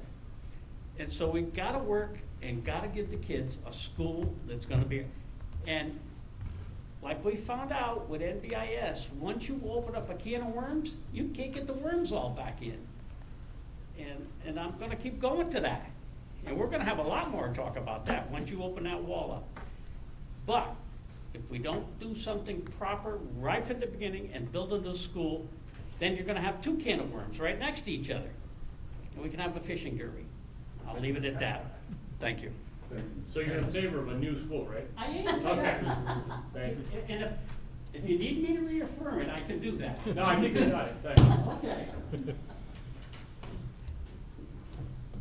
Okay. Liz, you have anything? I'm good, thank you. For now. All right. Move into executive session. Move. So moved, and Second. to include the town manager. How about we take a break, 5 minutes? Okay.